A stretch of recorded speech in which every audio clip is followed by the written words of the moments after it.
Hey, it's going to start right here with the hooks.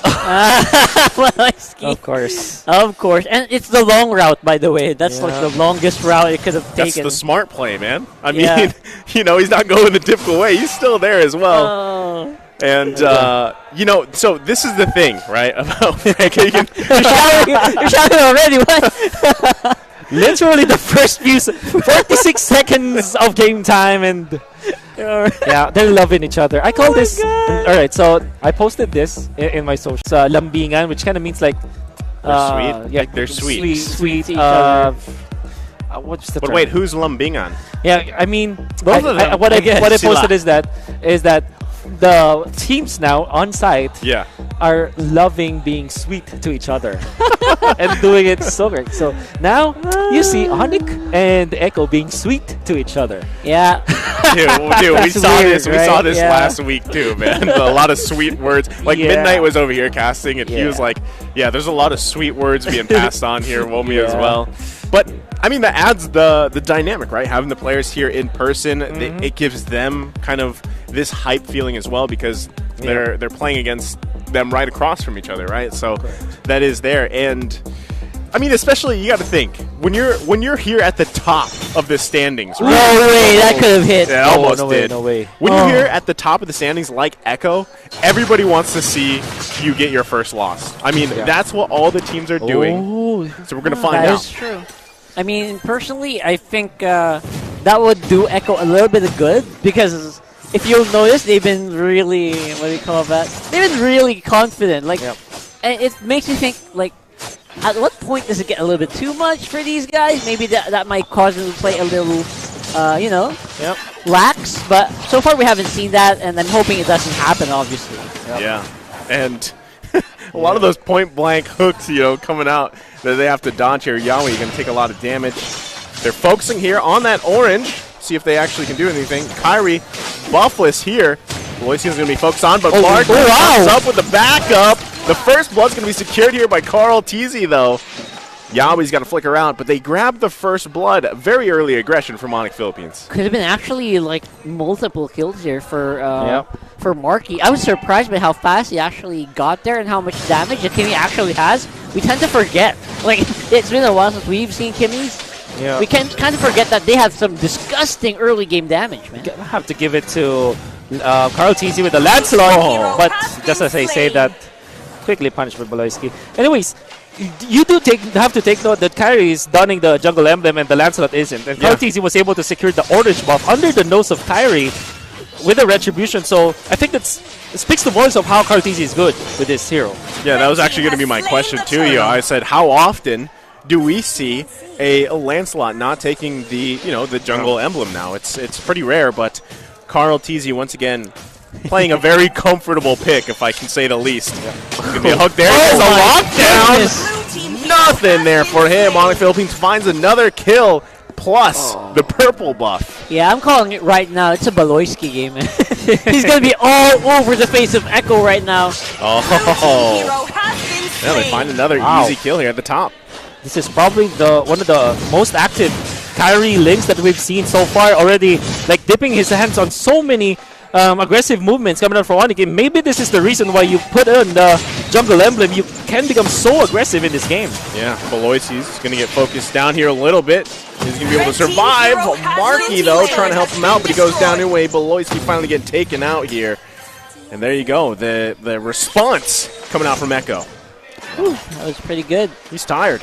He's tired of getting invaded, man. And Carl Teasy, again, still has a lot of dueling potential just because of that emblem, but Onyx is really utilizing that jungle emblem, gets all of these buffs right away, gets it early as possible. Baloyski finding another connection on that hook. I mean, as you mentioned, Rock Hard, I think this is going to be the Baloyski game, the Baloyski show with these hooks right now.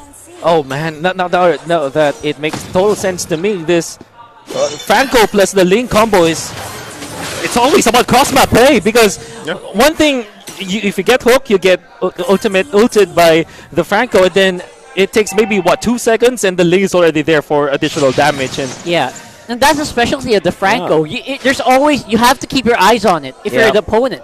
And you get so much attention, that gives up a lot of free space to other members of your team. Yep. I think one thing, again, that Echo will have in their favor is later on in the game. I mean, of course, you have to take in the fact that they have Benny Cutie on this Phoveus. Yep. So later on, once we get into these more important objectives like those Lords, it's going to be a little bit harder because once Beloyski uses the hook, if he doesn't find a connection, Echo might have that minor advantage once everybody is there, right? But again, it depends. You can see the gold lead that Onyx Philippines have. Another play. They're looking for another play. There's attempts plays coming out. Yaoi's in trouble, but he's actually going to be... no, he goes down here. That's going to be a kill. Going over to the boy. They grab another one. It's a 1-for-1 so far. I mean, we asked for a mechanical outplay game. We are getting some of that right now. I mean... Yep. Echo dodging these hooks in the middle of a fight, like that's really really impressive for me. But again, just running away with this, Beloyski. Okay. This guy.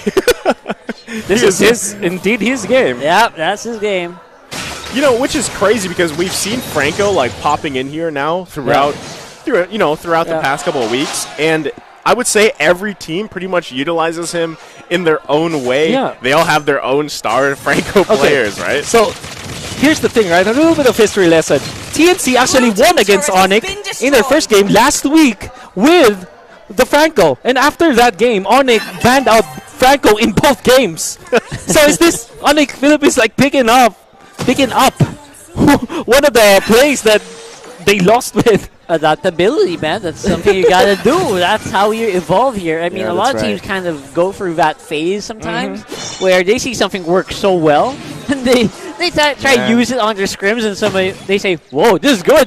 Why didn't we use this before? Definitely happening here. I mean, one of the things, too, like if you're fighting against a team like Echo, right, which... Oh, goodness. my God. Burst already in that. Oh, finds a connection on the hook. This is going to be a kill right here. This one goes over to Hatred. They find another one. Again, these hooks are on point. There's going to be a lot of CC here. There's the I'm offended. There you go. Another one goes down here. Hatred goes down this time. So, again, it's a 1-for-1 for now. Going to continue this. Turtle's coming up. Benny Cutie here as well. Marky once again. Dolarski just joining the party as well. Going to zone them out just a little bit here.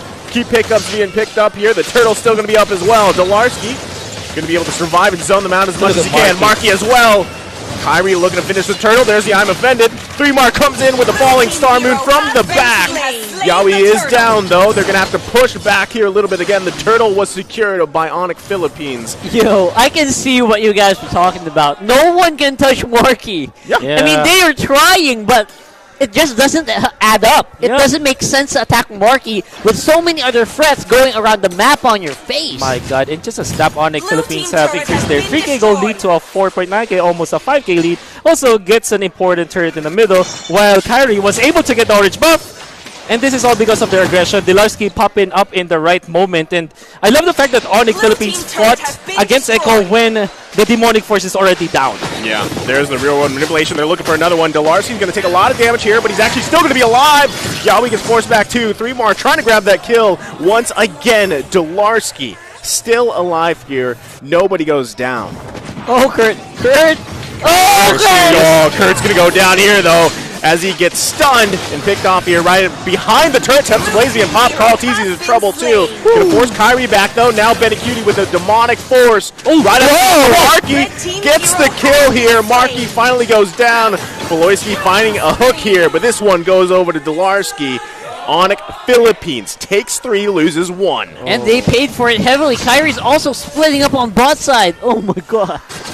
Oh, you see what we can really comment about Onyx Philippines is that even though they're very aggressive, and the punishments, although there will be some punishments by Echo, they still go up ahead. They still get like 2 for 3 or a 1 for 3 kill whenever somebody drops from the side of Onyx, and then eventually Kyrie, because he is a Ling, is able to translate this to like map pressure. Yeah. So this is really both the draft as well as the execution from Onyx that's paying dividends for the team. Yeah, I know what you mean, because you can't really like just draft a team like this and expect it to win all the time. It's very specific here in this scenario where it's very difficult for Echo to get a hold of like the Kagura or the Kimi because of their draft.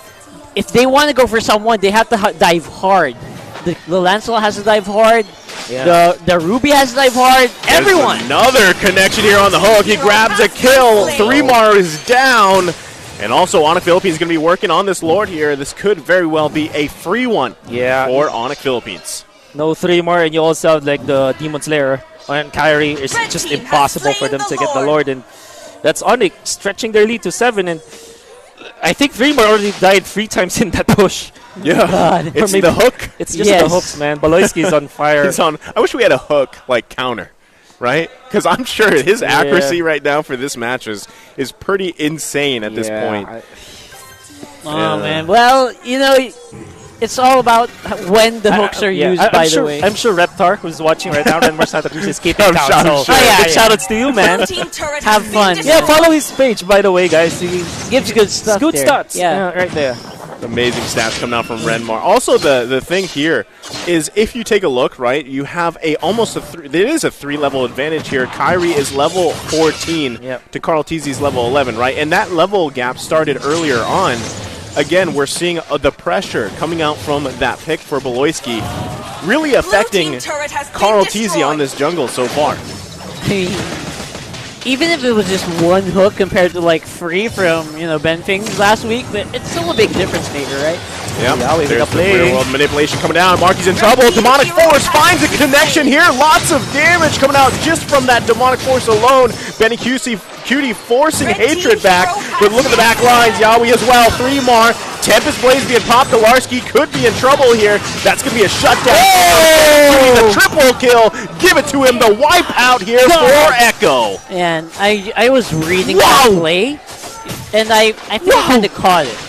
That's exactly where you don't want to fight Echo. When they're compressed, when they are, God.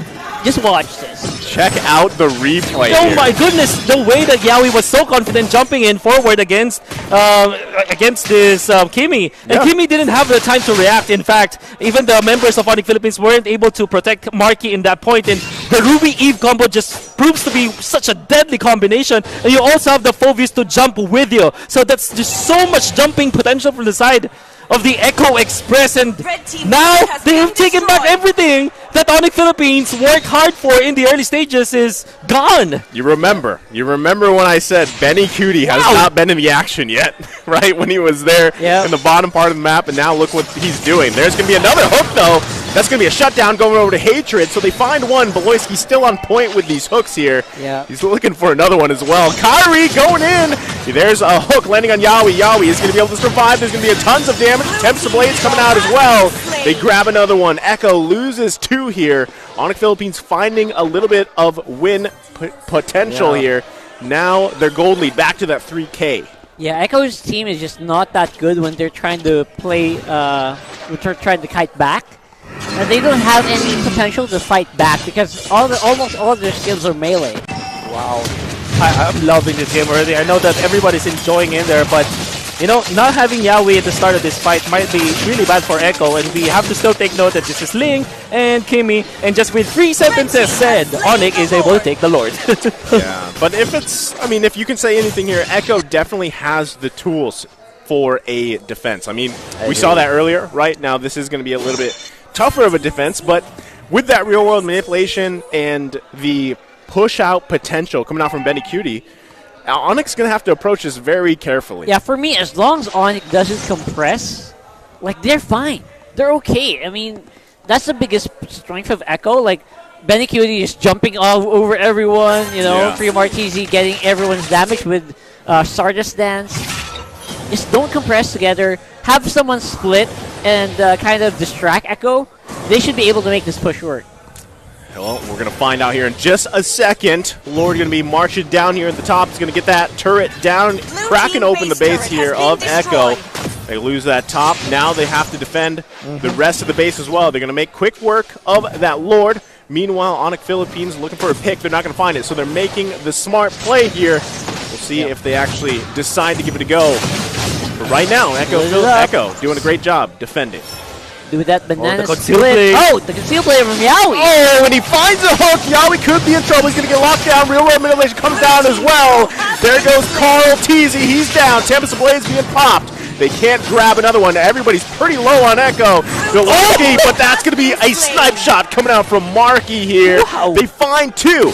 Onyx Philippines now in the right position to grab another turret.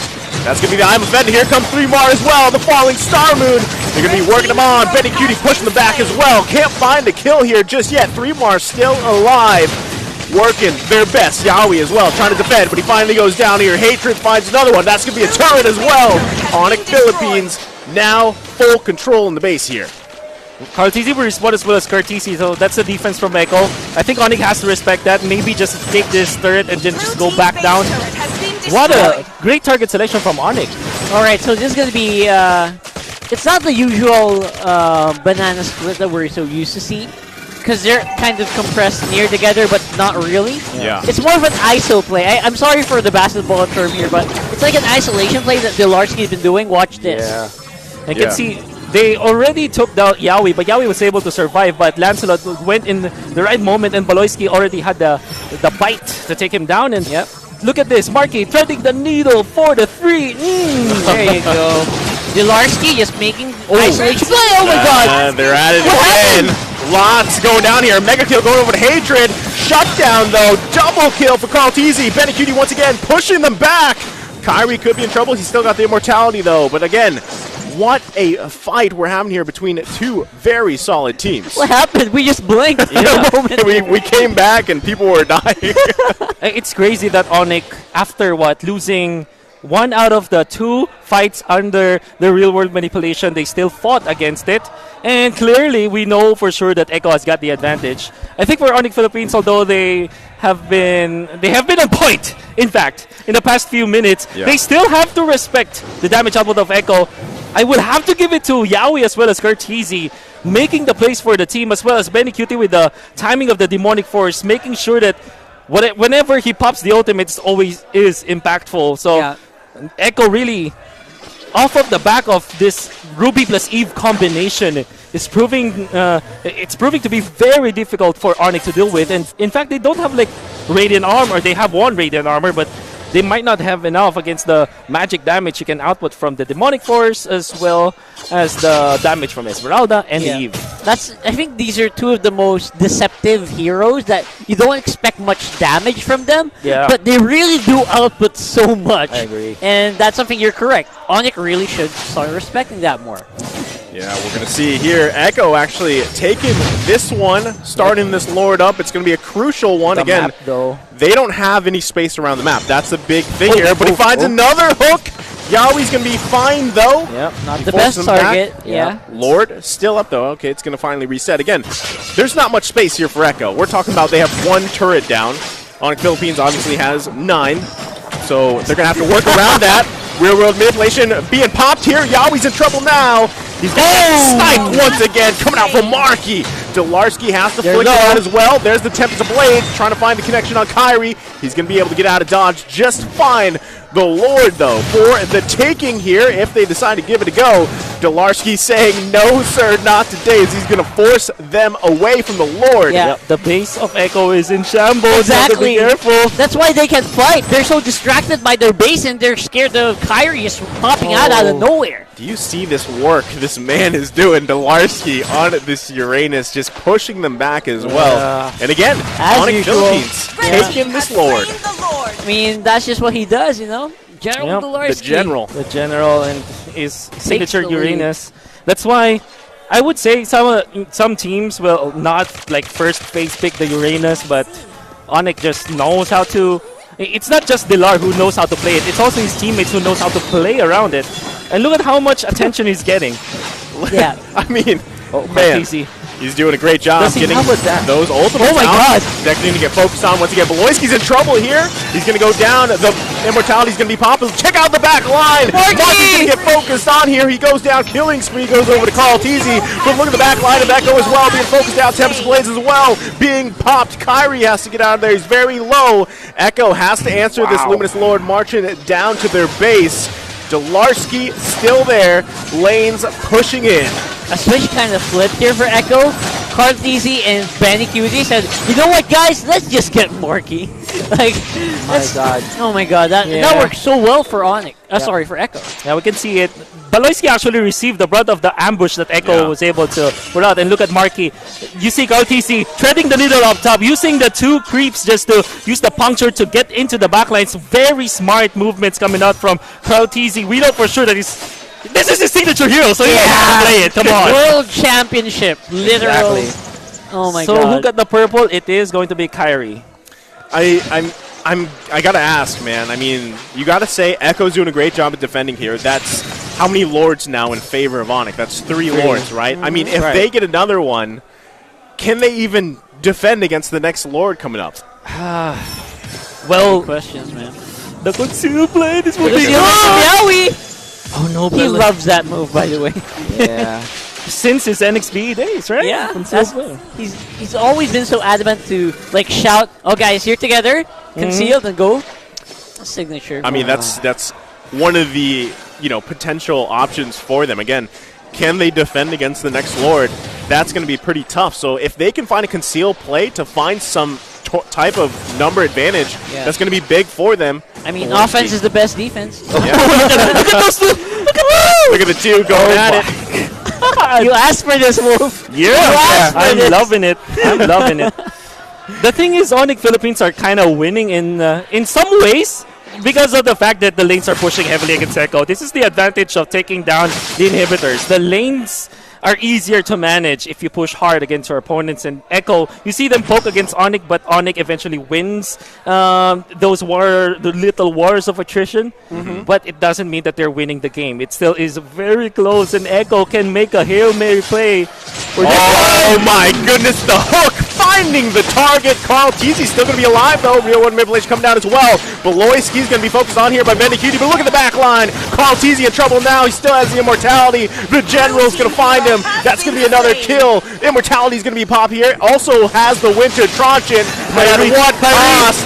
Ladies and gentlemen, Band of Execution's out. He's still alive. Delarski can't find the kill just yet. Echo loses 1. Onyx loses 1 as well. This is an action-packed game number 1. God. So many things happening at the same time. What the hell?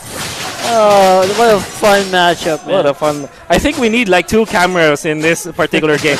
So, the general, Delarski, was able to keep tabs of the Lancelot and actually pop the immortality. And Phobius was in front of Marky for the brunt of the time, but Marky was able to survive. I'm actually surprised that he was able to do so, but no. Little overextension there. Yeah. He was trying to pretty much surprise KarlTzy, right? But it just backfired on him. You just don't do that against a guy.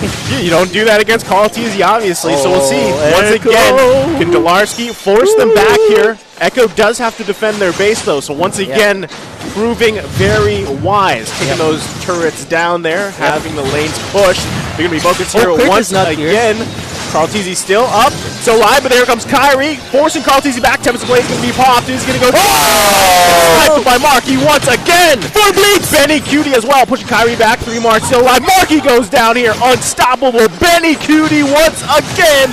Demonic Force after Demonic Force gets another kill. 3 down for Onyx. Oh. That's a big advantage for Echo, though, because if you're looking at KarlTzy, he's going to be spawning 42, while Onyx, Delarski is going to spawn in 51. So, in fact, even when Onyx took down KarlTzy, that still is a big win for Echo. They need it. They 4v5, beautiful missile there for Morton. But instantly gets deleted here. Watch this. Yep. So that's really cutie. KarlTzy hurts. Real world manipulation, man. And I feel like Benikuti just looked at him and he went down. And right now, crucial moment. Conceal play going to be popped here just to get some vision. Once again, 2 members of Onyx just around here, just around the corner. And Onyx still makes it so that they're pushing the lanes. Yeah, on the bottom side. Real quick, ladies and gentlemen, grab that code on your screen. The Smart Mind skins, that is guaranteed epic skin. Instant epic. Only 1 winner, by the way, so you got to be quick. What an epic game as well. For this epic game. Perfect timing. How fitting. How fitting. So we'll see again. We're back on a reset. Boys, it comes down to this Lord fight here. And we can see 3mar trying to do his best to keep the lanes cleared because it's got to be a full-on team fight here for Echo to once again find an opportunity to get into the base of Onyx. I think at this point, Onyx should be like hyper aware of what Echo is trying to do. They know they want to go for a 5-man death ball, but because this is the interesting part, right? Is it just Onyx being stubborn, fighting under the real world manipulation, or is it Curtisi just playing it so good? just good positioning overall. Yeah, because every time that Onyx tries to fight against Echo, going for the pickups, all of a sudden Curtisi is there. Remar's going to get locked down here. This is going to be an automatic kill here. Immortality is going to be popped as well. They grab one. But let's see. Echo's looking to fight here, possibly. They're going to force them back. Oh boy, 1 minute. Wow, this game, I can't believe it. Even after that pickup, it still doesn't feel like Onyx still an advantage. It still feels like dead even after that. But that is still an important kill because that means that Curtisi, or at least one more, will have to answer the waves, which also means Onyx will have like a 5-3 advantage in the Lord fight. I guess, I mean, as long as Benny Cutie's up, like, there's so much potential for massive damage. Oh, look at Kyrie, though. He's actually in the base. Forcing them back here. He's going to get some attention here. That's 3 people. Pop the Tempest of Blades. He should. Oh, but finds him with the flame shot. Kyrie! Monster kill for Benny Cutie. Oh, my No way. Echo finding their first gold lead in a while here through the game. Oh, that is crucial. And I think Echo, they do have the advantage now. There's no split push from Onyx. That can happen without the Ling, and that's a minute of like free reign of Echo. That's quite some time here in the land of Dawn, ladies and gentlemen. Check out the replay once again. The flame shot coming out here. Cutie, man.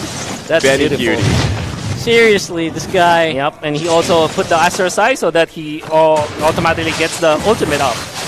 We'll see. This is actually an attempt here. Echo's going to go ahead and start this Lord. Turn again. Beloisi grabs a hook. Yahweh's going to take a lot of damage. Delarski coming out here to zone them out the best he can. Real World Manipulation coming down as well.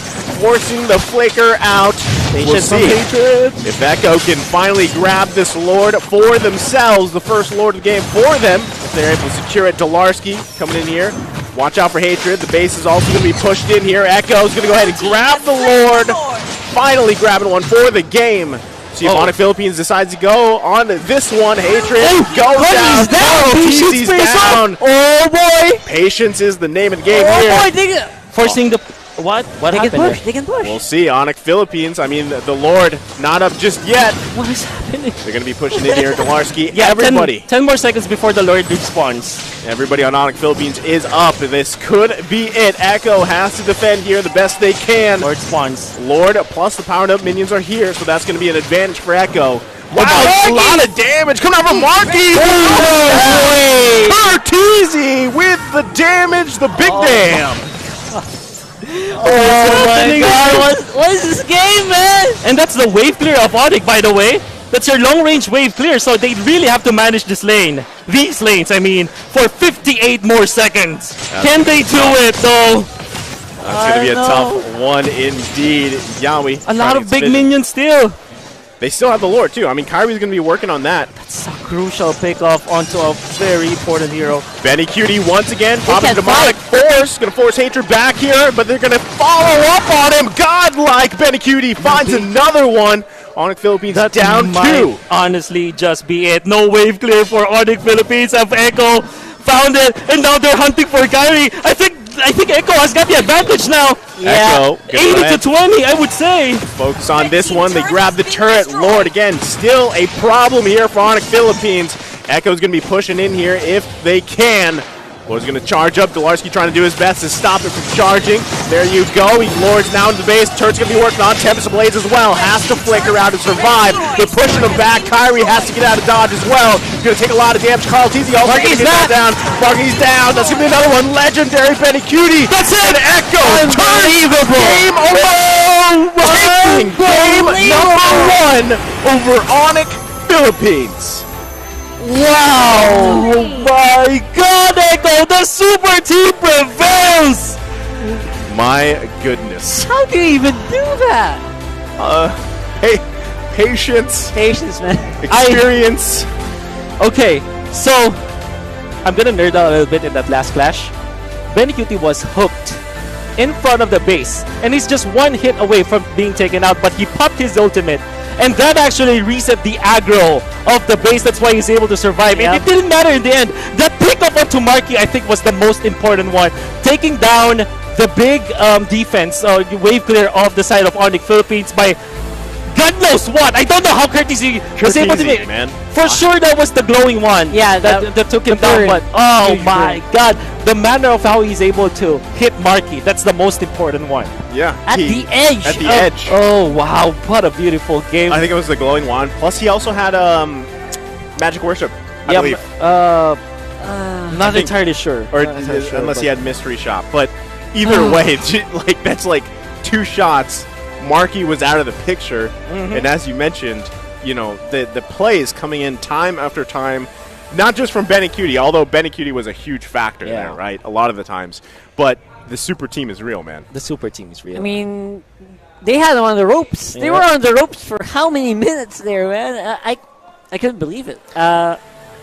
First of all, I want to note how, you know, even when Onyx looked like they were winning, just like one small moment, Echo was able to take advantage of that. That's like that really does take so much effort and so much game sense. Yeah, I think you have to really, like, I don't know, like put the blame onto Onyx or maybe just comment Courtesy at this point, because so many times we're saying that the only way for Echo to win fights is under the real world manipulation, and Onyx just fought under that.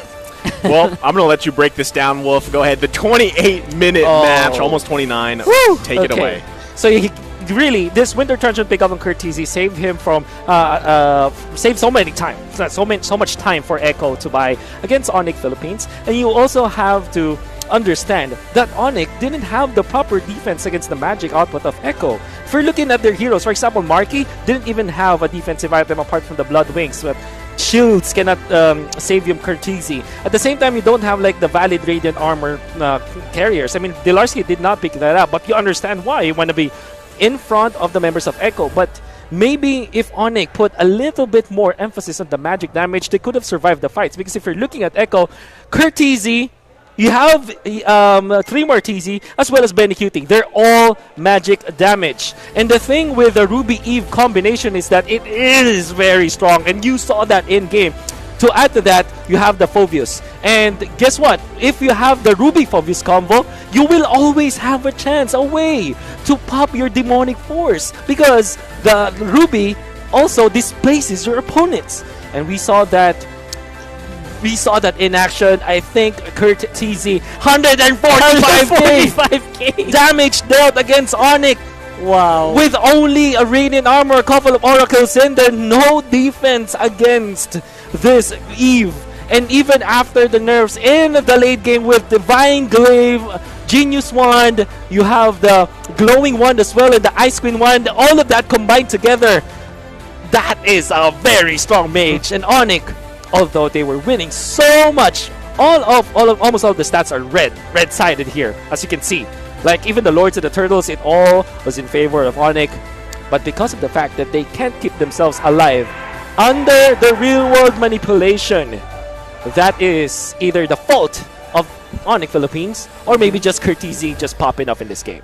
Man, I said it before too when Courtesy playing all these different heroes. I mean, Rockhart mentioned it himself. The man can pretty much play any hero and just pop off. And a Johnson. And a Johnson there somewhere. Yep. Yeah, and we can see it here in the highlights as well. Again, this is going to be a interesting thing because the highlights are going to be a lot for Onyx Philippines. Yep. You see Kyrie and Onyx Philippines are controlling the map. They're playing their game. And they're leading by what? 5,000, 9,000, 8,000? That didn't matter. Because of the fact that when the important fights happen, particularly in the top lane, they obliged against Echo. It's as if Echo invited them and Onyx was far too confident and really fought under the advantage of Echo. This is what we're talking about.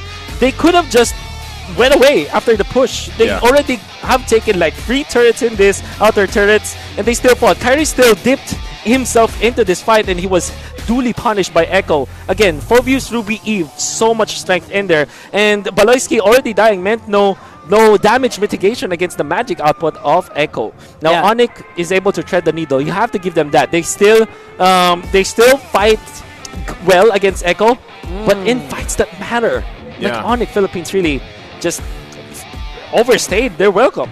It's tough too because Beloyski, man, he did work, right? Yep. Early game to mid game, he really stalled out Carl Tizzi especially. And again, this is the thing with Echo. It's even if they're counterplayed in the early game, they have potential to just do what they did here. Yep, you see Kyrie just having to use the Tempest of Blades because he needed to get out because of the suppression, and actually Carl Tizzi using that extra puncture that you get from Delarski to the right moment and is able to survive, really spelled the doom for Echo. But after taking down Carl Tizzi in this, Onyx still lost the fight because of Cartesi. Look at that. 2 hits. Oh, he has Impure Rage. That's There right. you go. Okay. So massive amounts of damage there from the Eve. Like, this is one of the most high damage. The game-winning play. Yep, there it is. 3 points. And Benny Cutie, my God. That's what I'm saying, man. Like, who do you give the MVP to in this situation, right? Everybody just, again, played their role. I mean, you can say the same thing about Yaoi. Just Yaoi with a lot of those I'm Offended, the Flicker I'm Offended, the setups, the vision he was providing for the rest of them. See, they're hard. So well. Benecuti just 1 hit, he popped the Demonic Force in the right moment. Reset the aggro, and Marky cannot do anything about that. And wow, even after that loss, you cannot say that Onyx Philippines looked like a weak team. That was close. Very, very close. Very close. I mean, they looked like they were winning until they lost. Wow. I mean, that's right. And I have to commend them as well for keeping it together that hard. Like, they were towers down. They were fighting without inhibitors for like 15 minutes. That's right. You know, that's not an easy feat. We're going to take a look. Oh, And wow. of course, the man himself, Benny Cutie on this Phobius, grabbing the MVP. Check this man out, man. 82% kill participation. I mean, he did half the damage, obviously, but he put the damage where it counts. He made the damage play, the big plays. And in a game that they were losing so hard, they only died once. I mean, you know, that was not an easy feat. You said half the damage, but still dealt 81k. So Yeah. it's like 3 games worth for normal like Phobius players. But of course, the combination of the glowing and the Ice Queen wand made it so that the magic damage really tears through the composition of Onyx Philippines. And I think you're going to be learning a lot about that game. Yeah. Magic defense is very important against the magic heavy damage on the side of Echo. And to think that it's pretty obvious for us to think that, okay, you need magic defense here, but Onyx Philippines... Where do you put it? Exactly. I think stubborn is the term for Onyx Philippines in this particular game, even when they are already winning. So I think that if they fix that stubbornness that they have, maybe they can snatch a game away from Echo. But Echo, man, you're going to have to feel over the moon after that. And before we jump in, we do want to thank our official sponsor, of course, Samsung, the Snapdragon 778G 5G processor. The Samsung Galaxy A52s 5G is not just fast because of its 5G connectivity, it's also fast because of its improved processor, the Qualcomm Snapdragon 778G 5G. Apart from the processor, the Samsung Galaxy A52s 5G gives a way better gaming experience with its AI-based game booster. The game booster allows you, of course, to have maximized gaming experience by learning your usage patterns to optimize the battery, the temperature, and the memory. So again, thank you very much, Samsung. And with that being said, we have game number 2 on our hands shortly here. You guys made great points about game 1, and I think a lot can be said here about, Onyx Philippines once again. Technically they should have won that game. Let's be honest. I know. That's what I was thinking. Yeah, let's be honest. The composition itself kind of relies on Baloyski being able to do some really good stuff, which he did. Yeah. Marky being relatively safe, Yeah. which he was for the most part. It's just that, Echo was able to hold on by just doing one. Echo had knowledge that if they pick up one guy, the rest of the comp would actually be able to push together. So it's always either Kyrie's gone or Marky's gone. That's why that game went on for so long, because Onyx's win condition was to make a pick-off, make a big push, like what they were trying to do on the last one. Yep. Before we thought they were going to win already. Yeah. Then someone got picked, Marky got picked up. That's what they were trying to do there. Echo was very aware of this. And that's what makes it so great for this guy. Okay, so maybe it's a mixture of Echo being aware of what Onyx Philippines is trying to do. At the same time, Onyx Philippines, we know for sure that they know how to play that. That's their signature play. Yeah. So if you're Onyx, I think you just brush this game off. It's very hard to brush off though because it was very close. But I think that if you're Onyx, if you're Coach Chip, for example, or the other coach, Coach Treb, you look back on that push out top lane where they fought against the lineup of Echo in the most ideal scenario for Echo, and just say, don't do that. Just don't do that. All right. I understand your strengths, and Onyx Philippines is great with it. I do hope that we get to see a game 3 because of how close this game was. Yeah. But maybe my secondary wish in this game, whether or not Echo finishes off 2-0, I just wish we see another very close game like that. A way to end the Friday, right? Yeah, I mean, it's definitely possible, man. And I said, too, before that Onyx Philippines, one of the teams that definitely has a chance at giving Echo their first loss. And, again, I think they can go into Game 2 with a similar mindset, like, let's slow down Carl Teasy, let's hassle him in the jungle, and then from there, we need to carry that over into the mid-game where Kyrie is having a much easier time, but at the same time, they need to be able to answer those side lane menaces in, whether that's Benny Cutie, right, or just allowing things to fall into place once again, but being able to finish. A lot of the times, there are teams that find advantages, they have momentum, but they aren't able to finish the game, right? And so I think Onyx Philippines can start very similar with what they did in Game 1. They just need to have a better plan to finish the game. A stronger closing. Yeah? Because I have to tell you, Onyx was doing everything they need to do for the most part. Yeah. Except for that last one. Yeah. Last few engages. It's crazy to think that the super team, let's say you shut down Trey Martese, you shut down Carl Teasy, for a while, but you still have Yaoi. It's scary. Isn't that what's funny about a super team? Yeah. Like, you answer one checkbox, right, with their name on it, and it's like, okay, now what do we do to answer this one? And it's not to say Onyx Philippines doesn't have, star players as well, but that's been the case here. I mean, that's what earned them the title super team, right? Yeah. So Yes, it's like Your playing team is banned. multiple bosses. Yeah, right. Your team. Yeah, we go for the first one, go for the second. If you fail on the second, you reset. Yep. It's like so hard. So yeah, Onyx now shifts to the blue side and will ban out the Phobius. good ban. Yeah, good ban. Good ban. Good choice there. Good choice. I wonder if Franco's actually going to warrant a ban here, because it actually did. It very disrupted Carl Teasy in the beginning. Knowing Arcadia, he might just steal it, actually. Yeah, this Might guy's just a fan of stuff like that. Yep. So, okay. Lancelot is still available. So that might be the priority for Onyx. Yeah, I mean, that's priority for both teams, right? That's so, right. Yeah, that's definitely going to be always first rotation here for both these teams. Yep. And, as I was actually reading on to Echo, they always ban Lilia whenever they have the chance. I think they're 100% sure ban. And now it will not be the case. As for the first time, it will be available, but I don't think Onyx will first pick it. I still think Lancelot or maybe Esmeralda is the priority. Which is funny because I think, Oh, it's the link! Whoa! So do they answer with the Lancelot? I think so. I guess you have to. Esmeralda Lancelot. Let's see. I mean, what I was gonna say earlier before they locked that in, funny thing with the data coming out from Mr. Renmar, I think the two prioritized heroes are it is the Carl Teasy. It is the Lancelot, right? Actually, Lancelot and Cho. Ooh. But they actually go in with Lilia and a Uranus. Yeah. Surprising. So I do understand it, because why do you still want to go for the Lancelot? Onyx will not be able to steal it anyways. It's not like they're gonna pick Ling and Lancelot. You don't need to. Yeah. So instead they snatched this Uranus.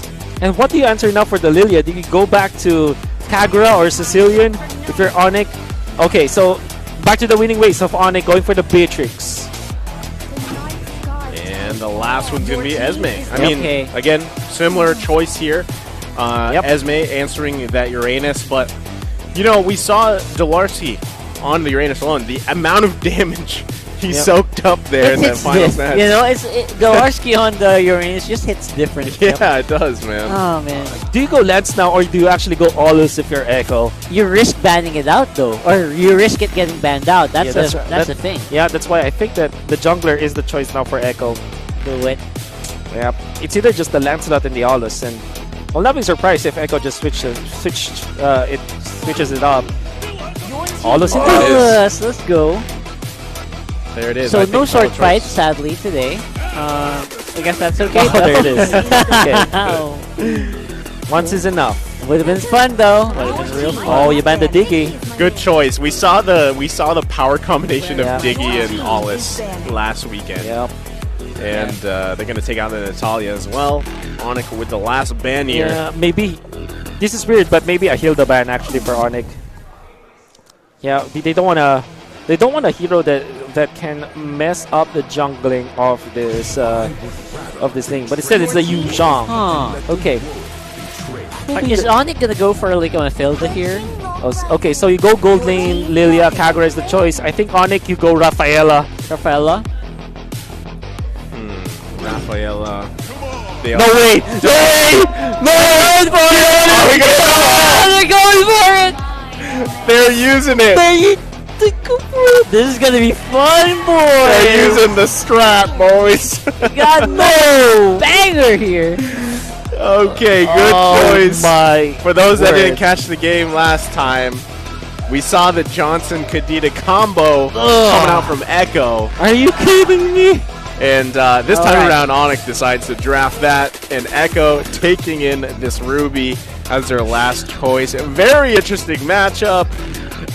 For me, honestly, guys, it can go either way here. Yeah, because what I'm thinking is, obviously Echo knows how this works, right? They're the first ones to play on the MPL field, but what I'm thinking is it's kind of difficult because if Johnson and Kadita kind of crash on the target, Yeah. they're going to be met with so much AoE on their faces, so it might not be as effective as we think it should be. At the same time, if you get caught by surprise here, Echo, that's a lot of explosive damage here on the side of Onyx. You know, one of Leo's most, I'd say this, one of the Leo's favorite words recently is cathartic.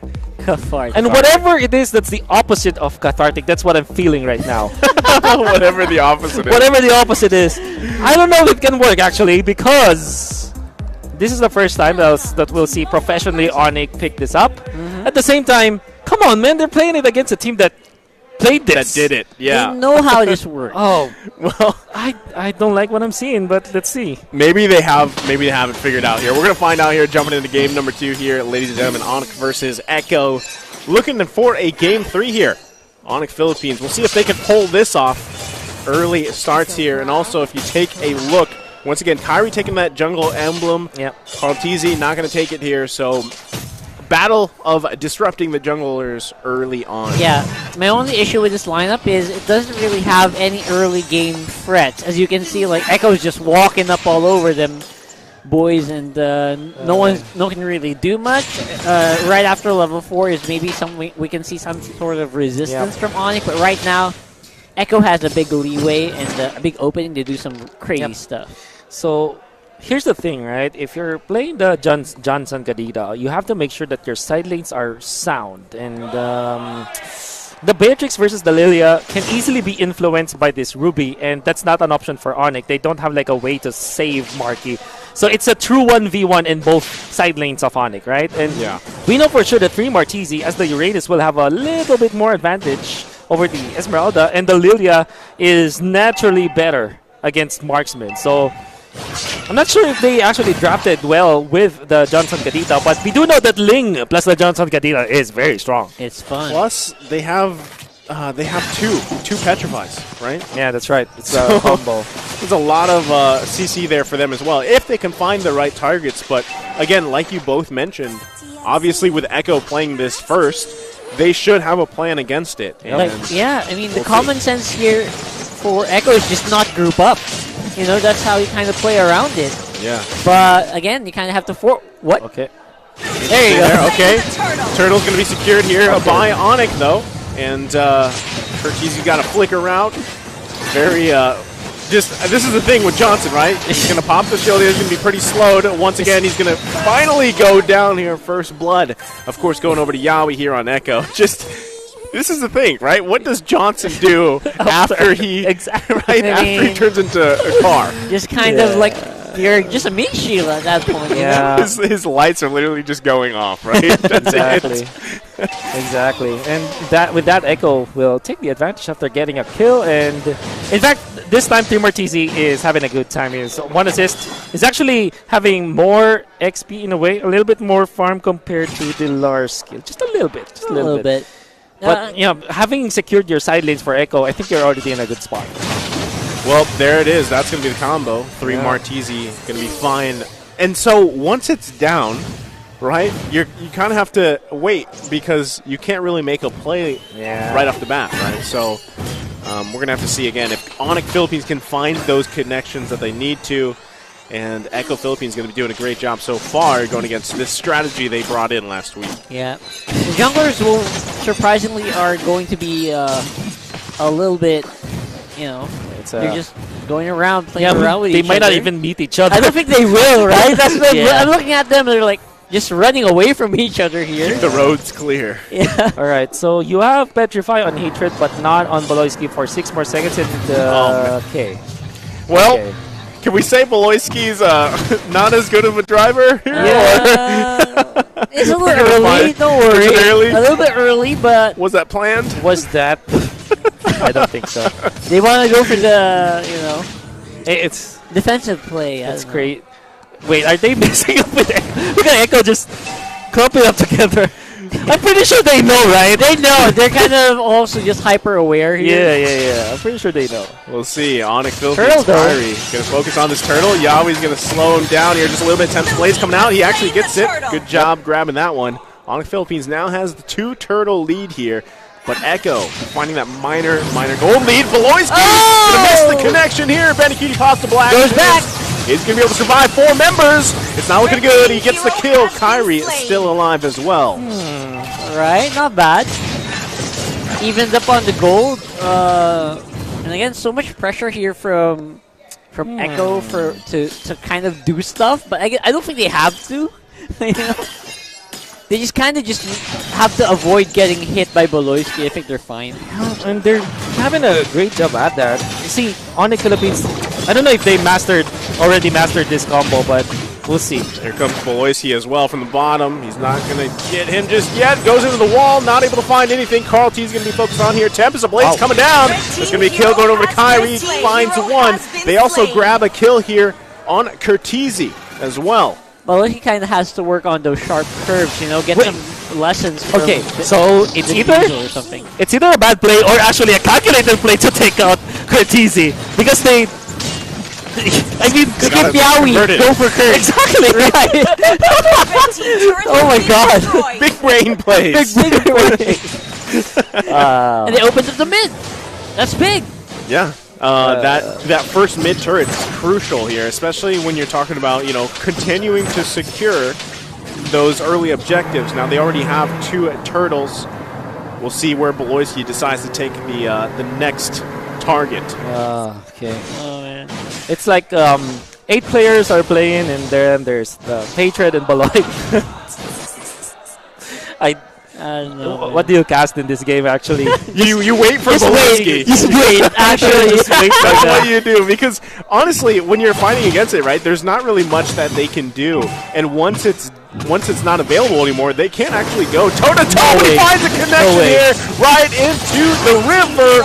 They find a kill. Hatred does go down before he grabs a kill himself, so it's 1 for 1 so far. Kyrie's working on Benikini. Benikini pops the black shoes. Lot of action here. Only one goes down. Delarski, 3 versus 1, has to flicker out. 3 more also here now. Turtle for the taking.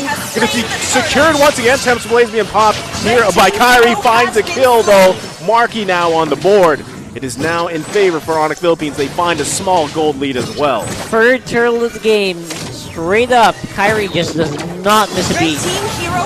Nice kill there. Coming out from Delar. Oh, Beloyski finds another one. The knockup as well. This time goes over to Hatred. Okay, now They're it's finding kills all around the map here. That's the thing about the Kadena Johnson. Red team's Doesn't turret matter has if you been don't group up. destroyed. Someone's gonna go down. Like they have Oh no my choice but to God. go down. I hate to be Curl-TZ right now. I mean, game 1, that's Franco. Game 2, Johnson Kadena. I mean, Is this the plan, Onic? Just Hey. don't let Curl-TZ play? we talked about it, right? Like, you do the same thing you did in game 1. You slow down Carl Teasy, you ruin his jungle, and they're doing exactly that. Again, Beloyski finding the connection here, but it could be at a bad time. Yawi with the pull in. Beloyski going to be focused on in the back lane. Delarski goes in with the falling star moon. Kyrie now joining the fight, focusing down. Curtizi is going to be able to grab a kill. Attempts to blaze me at pop, force him to flicker out. He's got to back off as well. Delarski going to go down here as well. They find 2. What a bad decision for Onic. Yeah, Curtizi going back as well. And I think after Hatred missed the Ocean's Breath of the Ocean to the rough waves, everyone should have just went back. I agree. Like, Yeah. They did not have the firepower to fight that. I agree. I definitely agree with you on that one. Good job on Onic, though, defending their mid lane turret. And Baloyski is driving like a... Yeah, It's intended. That was a hard turn. I don't blame him. To be honest, it's actually, I find it very difficult to drive. It is Right? like, oh my god, this hero, seriously. But then again, these are pro players. That's why I was so impressed when Curtizi was able to That's play right. that so well. Exactly. Right? Because That's a stark difference here. that's the thing, but it's just very difficult overall. So I don't blame him at all. I think you guys are right, though. You know, once you have the Johnson, it finds its connection, but then the rough waves, if it doesn't land on either, then you pretty much have to pull back and then wait for something for to the be next available. one, Yeah, actually. that's your game plan so far. Curtizi And, is just 1 level away from Yeah. getting to that power spike, and he's about to get it. Oh, Beloyski. He's going to fall deep into the jungle. The rough wave's going to hit here. Carl T's going to be focused once again. Goes down. Delarski finding a kill here. Hatred is down. Carl Teasy is down. Beloyski as well. So it's a 2-for-1 trade in favor of Onic. Lord's going to be worked on here by Onic. Temps Blaze and pop. Lord secured as well. I have to agree with Wolf now. He's absolutely right. Just don't let Curtizi play. Yeah. Just Well, his purple's up. He's probably there. just run him down, If bro. they took down that purple, he could have gotten level 12, but Look at Carl right now. He's like so. Oh my come god. on. Feels so bad. But there's the ever long argument on surely shut down Gartizi. Now what? Again. Benny Cutie is still there. Yeah. They have the options, right? I mean, Carl Teasy isn't the only, the only answer here, but that's got to be kind of tilting, though, man. We heard you're gonna be level 12. Surprise! My God. They paid a lot for it though. Yeah, 2 kills, but the Lord was available now for Onic. Okay, so I think that's an intended crash. Yeah, Yeah, it was. someone- It was for sure. Echo's going to make quick work of the Lord, of course. Still defending here, but I mean, overall, Onic Philippines, once again, a small gold lead, 3.5K. They had an even bigger gold lead last game, and look what happened. So, Onic Philippines has to be careful with those decisions that they make, because Echo, despite being in this situation, obviously they have the tools here. Did that retreat away? Yep, 15 to 12. Nasty. Shut Carl Teasy down. Yep. That's what, 18 times 3? Oh, Beloyski coming in hot. Finds one through Martisi. Still alive. Beloyski in trouble now. Turning the tides here. And they grab one. Oh! Ouch! Wow. 4 bars? 3 bars. In just a snipe from Marky. I was about to say suck. Nasty. Second, yeah. Suck it Think down, sir. yan? Yeah. That's very hurt. Very good. Alright, so far, the 2 failed attempts of Onic, even when they landed the crash, is when they hit 3 Martisi. And I think that's a growing trend here. It seems like Onic, when they find the opening, but it's on 3 Martisi, they just bail out. You see Hatred just get out of there. Yeah. And I think Onic Philippines, that's the right decision because 3 Martisi is very tanky. And it's not worth it to go onto him. At the same time, they have to be coordinated in them going back. If, for example, they failed the attempt at 3 Martisi, they have to be doing something else around the map. And that's exactly what Kyrie did. He pushed a lane after that, after the fact that they hit 3 Martisi. I think one of the things here, too, again, Carl TZ picking this Allis pick, if he is, if he struggles in the jungle, which he has early to mid-game, there's still potential. I mean, Allis later on, eventually at some point in the game, he's going to have, the items that he needs. Yes, so right. that's still a factor here. So if Echo can just drag out the game, once again, I mean, he's finally grabbing his purple here. I mean, his attacks already hurt so much right now. So it's all about positioning for Carl TZ and maybe waiting for Onyx to be done with the rapid touchdown, which is the name of that skill. I just looked it up. Yep. Rapid touchdown. By the way, Baloyski doesn't have hatred. So it's a one-man show. He's coming in, though. He's going to come in hot here. It's Finds a fake. one. It's a fake. No hatred there. Lord's still up, though. They're going to focus down below. Oh, my God! Coming out from that hatred. Wow. But they lose 2. 2 also down. Make it 3 for Echo. Delarson forcing Benecutie back. Baloyski's pushing bottom lane. Oh my God! Oh my goodness, this Baloyski here. Good stuff, man. Okay. You got debated, Echo. You got debated by one, man. Oh my. Hatred though, man. Oh, Okay. So I think they definitely will take the Lord now. That's a sure Lord. Yeah, you have Retribution and Jungle Emblem and Fremar can keep the stacks, but he's hurting. Yeah, there's not much 3-Mark can do there. That's going to be Lord going over here to Onyx Philippines. Check out the replay once again. Baloyski goes in. Check out Hatred. Yep, with a conceal play as well. So very nice planning. They jumped in all together. Wow. We see that combo, the Petrify just burning through it all. Fortunately, Benecutie was able to pop the black shoes, and they also are able to take out Marky. So there still is a lot of good things that Echo was able to do, even in that fight. Actually, if Marky survived that might have been game ending. I agree. Because as you saw, Baloyski is already pushing bottom lane. Yeah. Baloyski. For a Johnson, For a Johnson, he's going to push down that lane, man. And then he just zooms I'm in. gonna drive down. I'm gonna push that turret. It just zooms in on Johnson going, woo, whatever sound effect he makes. Great skin, by the way. There's one skin where someone sees who's I think riding that's a pay to lose. the debuff, the debuff skin. Yeah. I don't think in a professional setting they're gonna pick it up. Yeah, it's impossible. It's just funny that it exists. You Yeah. know? So you can avoid it if you see a Kadita riding along. Classic only. But overall, I think, we question, What a play. will they be able to drive this? Will they be able to use the combination that Echo, debuted here in the MPL Season 9? So far, so good, I'd say, for Onyx Philippines. I mean, Yeah, they're making good stuff happen. They're doing some advanced level techniques like the fake. yeah, exactly. That's the variation, right? And I love it. That's the mix-up. It's funny because you're like, how can you cast this? There's There's variations, man. It's fun. It's just good fun from Onyx. Okay. Onyx, like, So I'm gonna put on a little bit of my analyst hat in here, and we like it. I would say the mix-up was there because of the mere existence of the Purify. Because even if you pop the Purify, you have a fraction of a second wherein you're immune to all of the stunts. That's why I think Baloyski baited them into using their Purify so that Hatred will have a good time.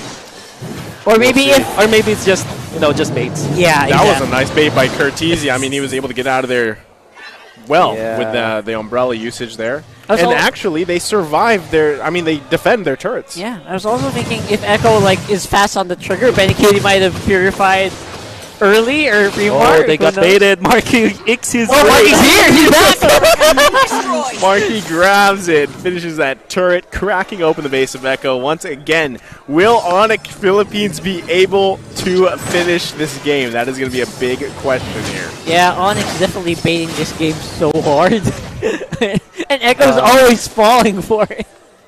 The mind games from Onyx is really high level. I think the way for Onyx to objectively end this game is to get a kill. Finds Yaoi, but no one's with him. Baloyski's going to take some damage here. He's going to get pulled in. I'm offended. Delarski as well. Looks like they're giving it all. 3-Mark easy as well. Grabs the mega kill. Kyrie's down. Down. The Tempest of Blades. He's still alive. It's a 1-for-1 so far. Echo's just got so much AoE damage, though. Onyx has to be careful where they fight the engagement. Yes, I agree. So I was about to say they need to like take Echo out of their base, fight there, get a pick off, and maybe end the game if they get a kill. Because the defense of Echo is just way too good. We're looking at just their heroes, right? Just against minions. You have Girl TZ with the Undying Fury, you also have the burst down from the Lilia, and you also have the Kagura. So a lot of ways from long distance that they are able to clear out the minion wave. That means that if Onyx doesn't like get 2 or 3 kills before they push, it's almost impossible for them to end this game. Oh, Kirky's Nice gonna get cut off here just a little bit. Oh, he gets sniped from Marky in the bush. Wow! Sheesh! Sheesh! Man, that is what we like to see when a Beatrix is picked here. And now the Lord's going to be coming up as well. Onyx Philippines, once again, 7K gold lead. Dilar has confirmed that Fremar is here. So that kind of gives a little bit of an idea for Onyx. I don't think Onyx is going to be able to do anything. This is going to be a free Lord. Once again, going over to Onyx. We'll see if Echo can defend here, but we're going to be taking a pause. Don't worry, here. that's a short Onyx Lord anyway. So yeah, I can't believe that Baloyski is able to keep a straight face playing this Johnson. It's so He's counterintuitive. so serious and so calm and so into it. But no, they're pro players. They're pro players. They're so pros. They know what they're doing. Yeah, I like what they're doing here because, again, I don't know if you would call it it's kind of like a one trick, right? Like Johnson itself as a hero. Your team composition, your team strategy, let Johnson do something. It starts off with having having Hatred there with him, and then it turns into, let me just try to stun someone. Hatred comes in with conceal play or whatever, and they're making it work, right? But is it going to be enough, like even the variation of it, the setup, is it going to be enough to actually finish this game and crack open the base of Echo? Now, I think with this Lord, there's a good chance of that. I'm actually a little amazed that Onyx able to make a linear hero a little bit, have variations. That's just so funny for me. At the same time, it just takes skill to kind of do stuff like this against a team like Echo, who's usually very much on their toes. So I'm actually really impressed here with what Onyx drafted, despite stuff happening over the map that is a little bit difficult to explain. But these are games that you just want to watch. It's easy to explain, but at the same time, very difficult to explain, right? I mean, it's pretty straightforward, but obviously in a professional setting. And specifically against a team that also used it up. It kind of means that there's a certain level of understanding that both Baloyski and Hatred is doing and the entirety of Onyx is doing. I think that this was actually a draft that is tailored around the Johnson and Kadita. I'm saying this after the fact that I also said earlier on that they may not have drafted for it. But after, watching 17 minutes of gameplay, now I understand why Onyx Philippines actually chose to go for this. Ling is your split pusher. You also have this lane stabilizer on both the Esmeralda and the Beatrix. You have wave clear still, even if it's a late game, and you have the scaling of both the Ling as well as the Beatrix in the end. So in hindsight, I thought that this was just a goofy play that Onyx Philippines is trying to do against a super team. But at the same time, this is actually well thought of. And you're going to have to hand it over to Coach Yeb as well as Trevor. They had a different variant or a different mix-up, like I said, of this Johnson and Kadita combo. Who would have thought that if this is the thing that works against Echo, the super team, to at least take this game, it's like, here's a taste of your own medicine. Yeah, and people are going to start using it against them over and over again. It'll be so funny. You know what's going to be funnier though is that if Echo actually wins this, and I can imagine this. I can imagine now, Carl TZ is not gonna let this go. I mean, imagine making it so difficult for him to play, only to lose against the other members of the super team, right? The memes come out of that one. The series that keeps on giving, man. Yes, this has been an eventful series so far. I think even after the game, I think that it still is a series, right? Even after the social media is gonna flare up. These are games you just want to watch as well. Like, it's just so fun to watch, Yeah.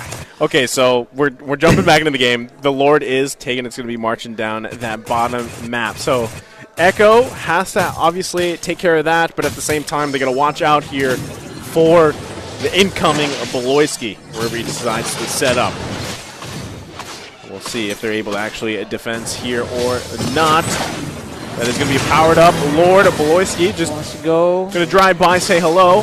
This would be a long U-turn slot, man. Yep. Reckless driving. Resulting into hero side. Yeah, there he goes, Beloyski. right there, right on Cartesi. The turrets are going to fall here for Echo. They lose every turret in their base. They get down Beloyski. Oh boy. They're actually going to force Onyx back here. But once again, this is a 10k gold lead. All turrets down in Echo's base. Yep, they need to find something here for them. You gotta slow down here a little bit. Onyx without Beloyski for 30 seconds. What can Echo do about that, though? Conceal They can Oh, the flicker on offended combo! That's exactly what they can do here. They take down Hatred. Going to be looking to focus here on this tier 1 mid turret as well. He goes down. Oh, the Kyrie hammer. going to be in the back lane here. They're going to be focusing hard and fast. my God, Echo they're once going for the again. One way? Beloyski's going to participate here. They're going to take a lot of damage. They're not going to be able to get this just yet. Kyrie's going to focus on the immortality. He's going to be popped here. Has to pop the Tempest Blades. He's going to be able to survive, but they get the immortality out. Echo still knocking on the base of Onyx Philippines. Wow. Could they turn around? No way. Charging up, runs into 3. Mar in his way, the obstacle. Delarski still pushing him back. Echo's got to back off here. Marky's up as well. Onyx Philippines still faithfully alive in this game. Okay. 3 kind of had to slow down here a little bit. 3 Mar just doing 3 Mar. You know? Marky had to shift guns because he didn't have the machine gun to go with that. So that's the play. That's the answer. Get out of your base. Pick them apart one by one. Make sure that you take out the Johnson and slash or the Kadira, and you're already good. Ask and you shall receive, rock hard. That's what Yaoi said. And I think more of those plays, if he can land those, flicker, I'm offended plays, that's going to be really beneficial for them. Again, you got to take note that Marky doesn't have immortality. Yeah, immortalities are down. So Don't Echo, want to get caught here. they're looking for a setup. Oh, look at that. So if Beloyski eventually lands against his 4-man ambush of Echo, they're going to be in a bad spot. But Hatred's there as well. He goes down. Curtisi finds one for Beloyski, but another one goes down. Hatred is gone. Tempest Blade is going to be popped here. 3 Mar being focused on. Marky with a killing spree. All right. So far, 2 for 2 trade. The Lord is now for the taking. That was not as disastrous as I thought it would be. Me too. That was a 4-man stun. Like, Yeah. man. And that's after all of the purifies are done. And now Lilia has to answer the minions. And losing Kaltizi means that they have lost influence into this Lord take. This is the evolved Lord. But there is a lot of defense on Echo. And I think you cannot be comfortable if you're Onyx. I would say if Onyx doesn't get a kill out of the Johnson Kadira combo soon enough, Echo's gonna take this. Echo definitely still has the tools for this game. But again, like you said, this is a beefed up, powered up Lord plus minions. It's not a joke. They could go for the instant push there with the Lord. That's going to do a lot of HP damage to the base. Yeah. That's going to jump, right? So for sure. Yeah, that's right. And you also have like bonus damage if you group up together because it is the fully evolved Lord. And I still feel... Okay, so this is pretty even. I'm going to say it. Nobody, even Onyx with 8.4k lead and a lot of turrets down, it still is pretty even because of the wave clear of Echo. Here comes the stun! That's going to be too much from Waves as well! Tempest Blade coming down, mega kill goes over Marky! We're going to a game number 3 here, ladies and gentlemen. This is the game 3 that we all kind of just secretly want because, these two teams are just going at each other so hard. Look at those faces, man. Oh, man. But that's the first time I feel like I've seen Beloyski smile in that series. In a while, right? So I am the tiger through that whole match, and deserving. We're going to game The 3. reverse of catharsis has hit me. Leo, if you're watching, you've been saying that word. What is the opposite of that? Let me know. Whatever because that that's is. exactly what I'm feeling right now. Man, does that mean that's the answer against Echo? Tasting their own medicine? What is going on here, Yeah, next game, all is diggy for Onyx. Oh, it's Diggy. That's how they end this. Yeah. You gotta ban out either the Alts or the Diggy, or else that's done. You're done. I will say that what I loved about this is they took what Echo did, because I don't think Echo did that at all. They didn't. Pretty much they always had the Kadita and the Johnson together, right? So Onyx Philippines, Coach Yeb, he's like, you know what? Let's tweak it a little bit. So it's like it's a taste your own medicine with a little dab of Coach Yeb in there, right? Yeah. And the Yeb spice. The Yeb spice. A little bit of banana flavor, you know. That's right. I don't know what it is with Wolf and Spice, man. Yeah, I mean, come on. It's just good. It's just man. good. It's just good. I think we ought to make a mukbang of like spicy stuff, right? It's gonna be. We can do it right here, you know. Well, and the challenge is eat spicy food and analyze this game. Eat spicy food and cast. Actually, that's kind of what happened here. Like, I have like a little bit of the spice in my throat, but everyone had this. Yes, but you know what, Wolf? Hey, man, I'm gonna let you break down this game again. 21 minutes, 42 seconds. Take it away. Okay, so this time, Onyx Philippines, they know for sure that their win good condition is just to make sure that their Johnson and the Kadita hit. And you have to give it to Echo. They managed to make something happen, specifically with their push. Unfortunately, it wasn't enough. And at the point where they pushed into the base of Onyx Philippines, their side lanes were always pushed. And you're gonna have to give props to Kyrie, who was able to get to 18k gold all over this game. It's like, what, 8,000 ahead of almost any member of Echo, save for 3 Marchese. And that is not an easy feat. In fact, there was a time where he had to juggle between like his immortality, buying on the Winter Trunch, and eventually also trying to push. Because when Onyx Philippines is busy with Hatred and Baloyski just roaming around the map, Echo's attention was onto either keeping themselves safe or eyeing where this Johnson Kadita is. And Onyx, in true split push fashion, but with a little bit of spice in there, as well as a little bit of a road trip, they were able to split the map against Echo in such an unconventional manner, at the same time giving Echo a taste of their own medicine. And I think that is what made them take over the stats of this game. 0-4 start from Carl TZ, eventually imploding for the side of Echo. That also meant that all of the stats, including the turrets, the lord, the turtles, buffs heavily in favor of Onyx, and that's because of the overall strategy of Onyx, as well as the fact that Kyrie has been like multitasking all over this game. 17 to 8 purple buffs and 15 to 7 purple buffs. It came to a point where Kyrie was level 15 and Cartesi was just level 12.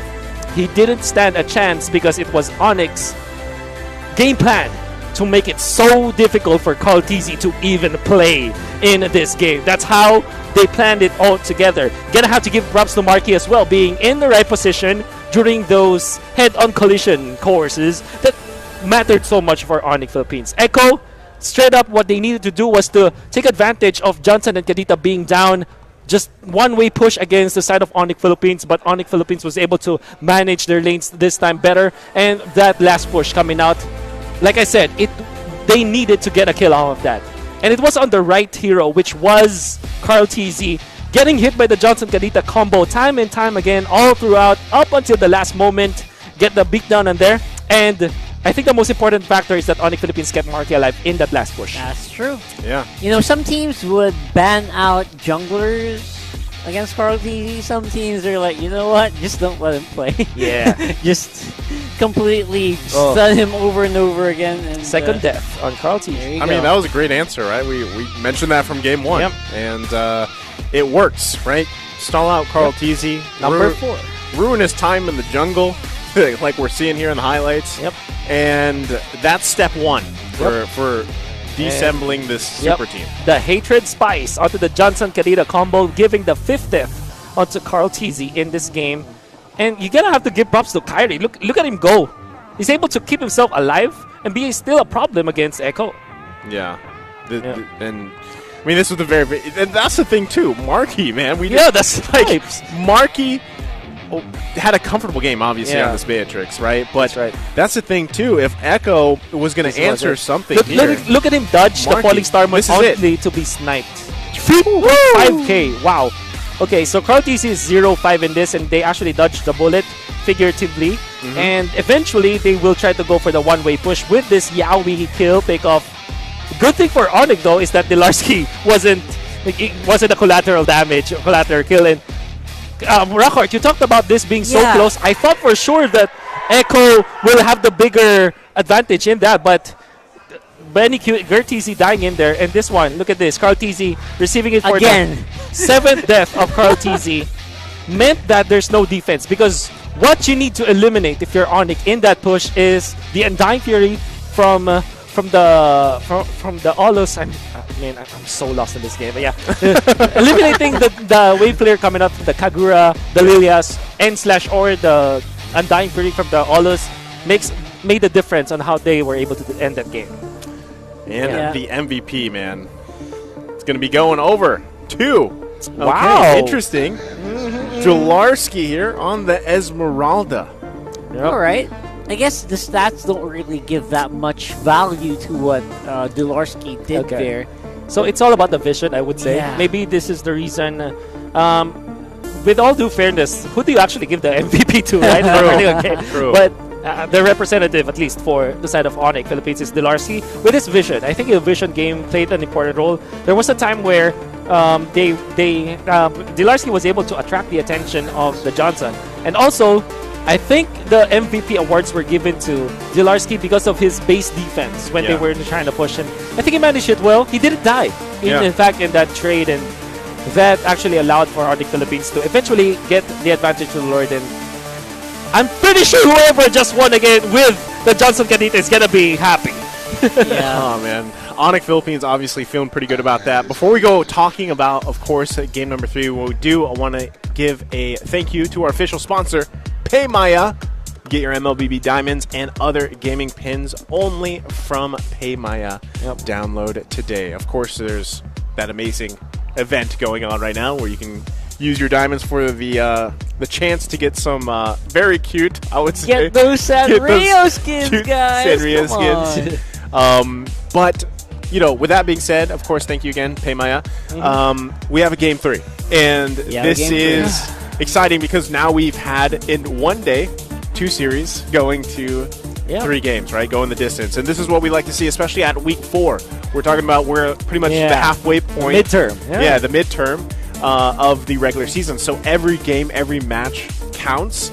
And this is going to be big. If Onyx Philippines is the team to take down the Goliath or the super team, whichever you want to call them, that's going to be huge. And a lot of teams are watching this to see if they're going to be able to pull that off. And I love the teams are so aware as well of where we are right now, because I feel like they're playing at more than 100% right now. Like, more of them have played, not just from this series, even from the last series. They played so well, way past what we expected from them. Okay.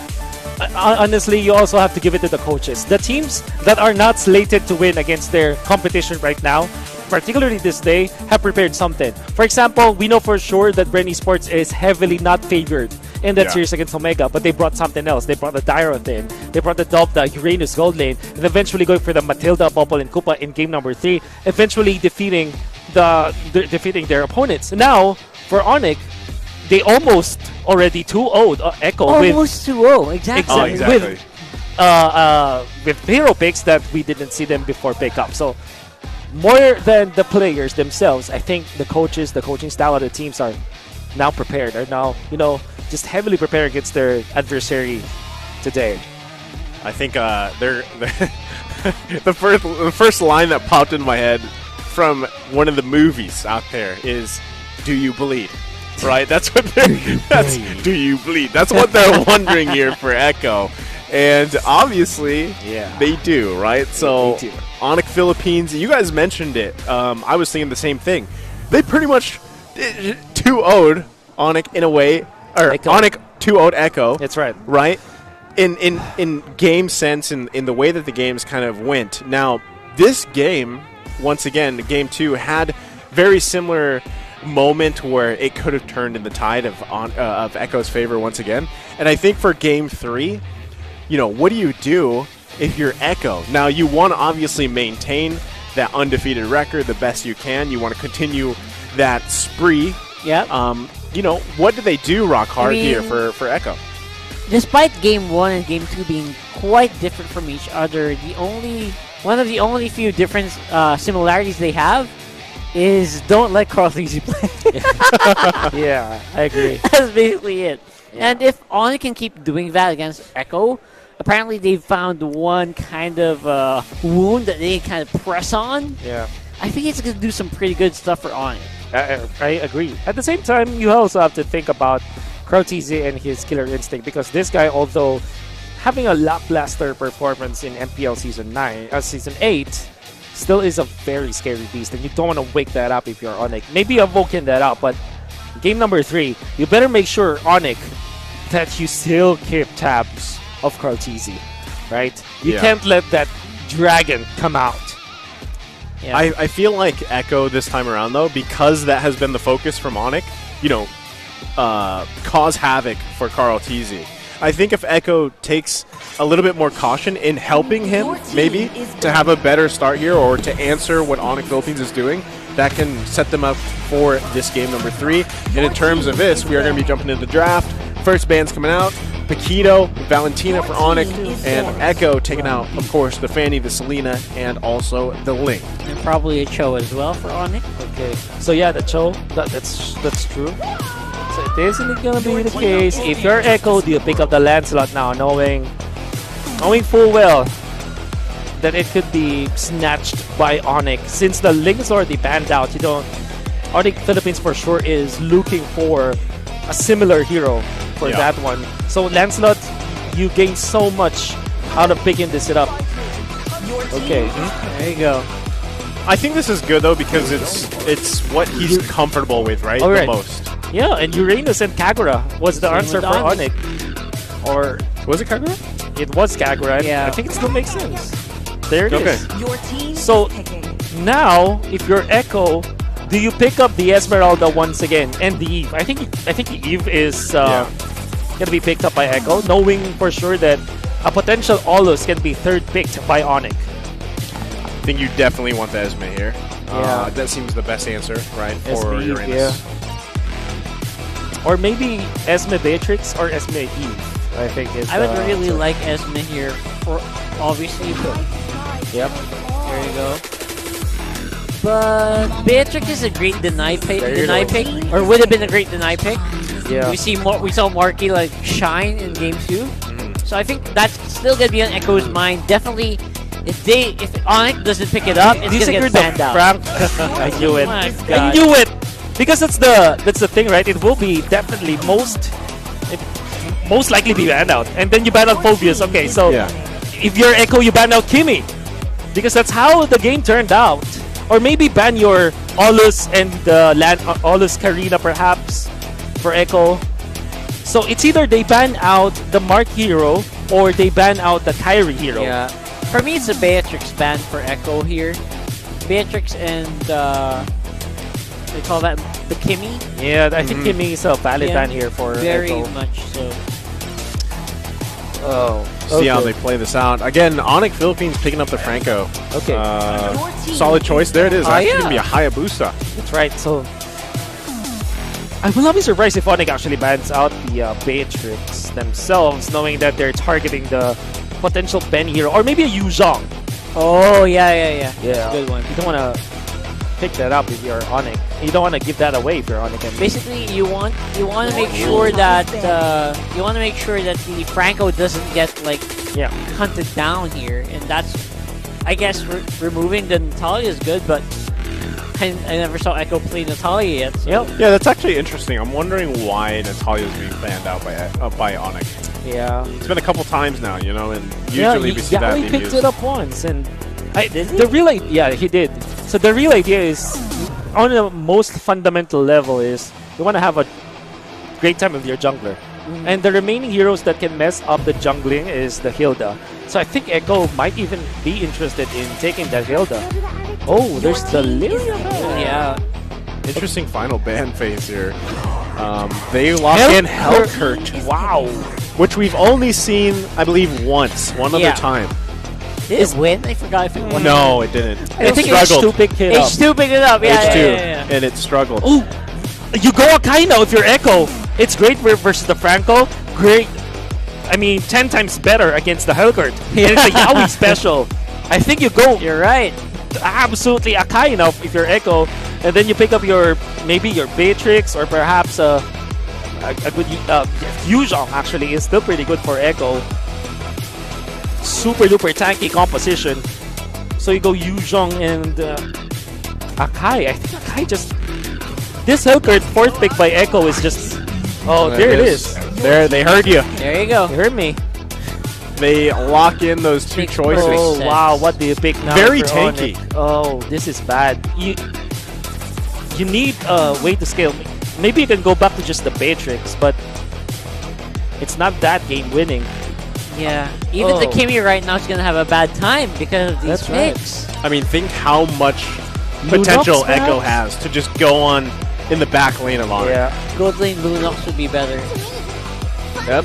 1-1. Right. Yeah, Which- one of the few marksmen that's okay with the presence of the Yuzhong. Yeah. I love that keyword. It's not great. It's Yeah. just kind It's of okay. okay. Yeah, and okay. Yeah. But, you know, we've discussed that a lot, actually, with Yuzhong being on the side and then 1-1 being picked. It's a great choice, but at the same time, I feel like history-wise, Wanwan still has a difficult time being able to get to the point where she's allowed to pop off with the crossbow of Tang or whichever. And also, when you're considering the fact that Echo has so many heroes and toolkits to get to Wanwan, right? We're talking about a Falling Star Moon, we're talking about a Hurricane Dance, we're talking Black Dragon Farm. I Yeah. mean, there is a lot there.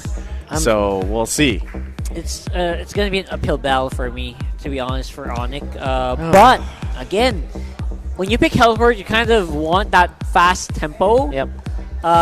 As long as Kyrie can kind of hit his shots with the Poison Singer, which is one of the most difficult skills to land in this game, by the way.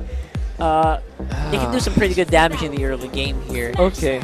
So Here we just go. very quickly, I just want to give a little bit of an anecdote because something happened to me in 2019 when I was coaching a team. It was a professional match, and we know for sure that we prepared to ban Akai as soon as we are picking the Helgert, and it didn't happen.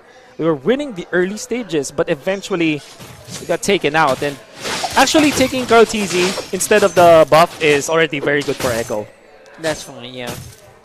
Yeah, but dare I say, Helgert, as good as it is against the other heroes of Echo, it's really not that good Yeah, against it's Akai. just, because of the sustained damage nature of Helgert, it only has like a small burst, but you need to really capitalize on the increased attack speed, Correct. and increased move speed. Yep, and compared to the previous, compared to game number 1, Baloyski wasn't able to get the reset. At least they get they get one buff, but it prompted. You know, the good thing about this is that it prompts this Akai to always be with Kartizi. Yeah, which is better because, you know, this is what was happening. Beloyski was doing this game 1, right? Yep. So Carl Teasy obviously going to be able to relax a little bit, I would say. But also, he doesn't have the jungle emblem, right? Neither do. Yes, so that's right. we're going to see some big damn coming out from these junglers as well, but not just yet as we take a quick pause. And so far, this is what I was saying. You know, in terms of Carl Teasy being that first step for a lot of teams, especially here for Onyx Philippines, to be the first step to winning, they are protecting Carl Teasy this time around with Yaoi on the Sakai, which is going to be a critical component to them staying undefeated. Again, Yaoi, I feel like, you know, he's just... The Akai is like one of the heroes that he has that you don't always see it. Yeah. But when it does appear, you kind of... Everyone already knows it's going to do well Exactly. anyway. It's like one of those picks that you hold for years and years. Yep. You only use it when you really need to. And that's why I have so much faith right now in the Echo lineup. I because agree. Everyone's just on comfort mode right now. Yeah, you know, so what brought Yaoi into fame even before MPL started was this Akai, and then when he entered MPL season 6, season 7 most particularly, that was a feared hero, an autoban against the NXP Evos back then when he was playing with it, and now not only does it spell like, you know, great place for Yaoi, at the same time it's great against the heroes of Onyx. And I hate to say that I've already said it like 3 times already, but come on, this Helgert is gonna have a bad time. You know, it's funny because like the only time we've seen Helker, he had a bad time. Yeah, right? bad time so as well. here you go. Kyrie gonna land it though. Actually, is he gonna have a bad time? He grabs the first blood here, finding a kill. But again, Yaoi. But you know what? Exposed. There's no Hurricane Dance yet, Yes. so That's right. you That's know, right. kind of expect it. Yep. And if you're Onyx, yes, take advantage of it. Yep. And I think Echo is fairly happy with that trade because Onyx already popped a big ultimate, which is the Dark Knight Falls. That's very important in these fights, and Kyrie doesn't have the advantage. Only a level advantage, but no Demon Slayer advantage. Oh, but Onyx able to steal that. But they grab a kill here. Kyrie's in trouble now. There's another one going down. Carl Teasy is down. Onyx is down too. Yaoi's trying to do his best. Beloyski's going to get the stun out, but not enough. Double kill goes over to Kurt Teasy here. All right, that could have been better here for Onyx if they were able to escape, but it's a big no for them. A little 1v1 action here. You want on top side. Yep. Good stuff here. I mean, I didn't expect Hatred to get it, but there you go. That's the one thing. You got to watch out for those umbrellas, man. They're going to sneak up on you, and Hatred securing that. So they have, I mean, pretty much a very minuscule gold lead here, but 3-2 overall. And again, we'll have to see how Kyrie is actually able to utilize the Darkness ultimate available to him, the Stingers as well, and even the Silence. That is one thing that they'll have to watch out for. I think it's the straight-up answer to the Curtizy problem that they had in game number 1. But at the same time, Curtizy is playing well. Already up with 2-0-1. 3 out of the 3 kills was part of for Echo. And the usage of the ultimate, again, making it so difficult for Onyx. They were caught at the edge of the real-world manipulation. And with the stun as well as the slow combination, the rest of Echo was able to catch up. And that's why Dream Ortiz actually dealt so much damage in there. Hold on, can you cancel Real World with The silence. The silence. Pretty sure you can because it's no longer... It's an active cast. It's an active cast. As well as the fact that there's... I think you always get cancelled if you get controlled. Right. We'll see later on, but I'm We'll pretty test sure it it out. does. Yeah. Pretty sure. Find I mean, out. it would make sense. Yeah.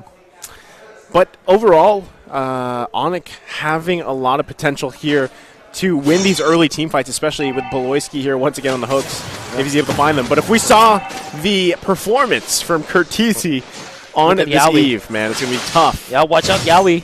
Prime spot, but spotted out.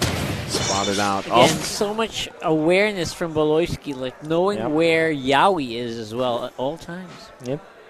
That's also the thing you get out of the umbrellas coming out from the Kagura. It's free wards at this point. There's the deep cuts. General, bottom lane. the deep cut of the general. The eternal battle is what they, I think it was Leo that called that. There's the Hurricane Dance. Phantom Execution as well. Killing spree going to Curtizy. But look at this. Echo also grabbing the turtle. Black Dragon 4B up topped. There's the crossbow of Tang. Not enough damage just yet on Marky, though. And they grab the turtle, the flicker as well. Real world manipulation coming down. Hatred with the silence. Nope, never mind.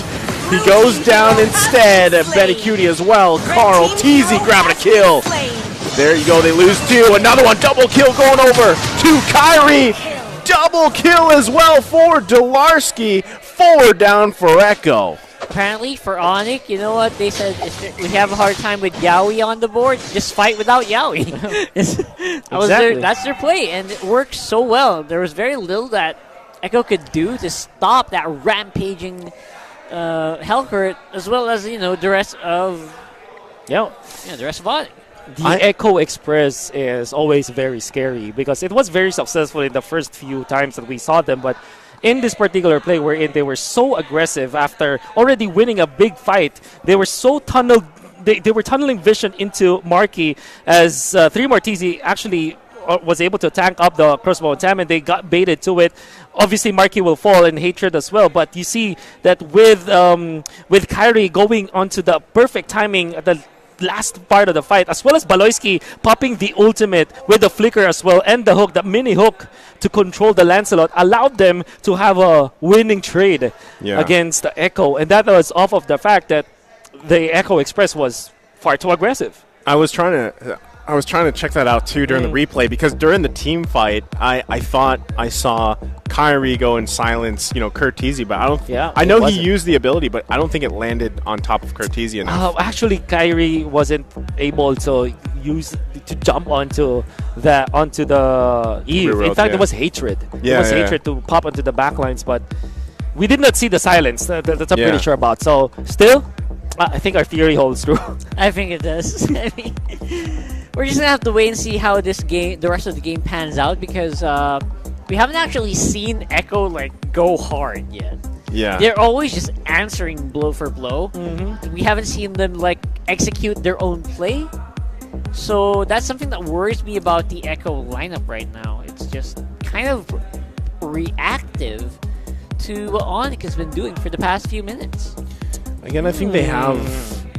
What is it? 6-6 now, I believe, after that team That's fight. right, that's I think correct. it's 6-6. So, very still even, but in that team fight, you could see Onyx Philippines just kind of picking away at Echo. So, I think part of it is just figuring out how to make this lineup of heroes work together, right? And yes, there's a lot here that Curtizi can do on this Eve, but how do you properly set up with Yawi, right? How do you properly initiate or zone out with Benny Cutie on the Yuzong? So those are going to be answers that they have to do, especially if we're talking about Kyrie. Again, on a Hellkurt. Yes, Hellkurt hasn't performed very well in the one game that he was played last week, I believe, but that's not to say that he can't be a good pick in the jungle, right? That's right. I So mean, yeah. we're talking about the counters, right? It's so difficult if there's a Kai present against the Hellkurt.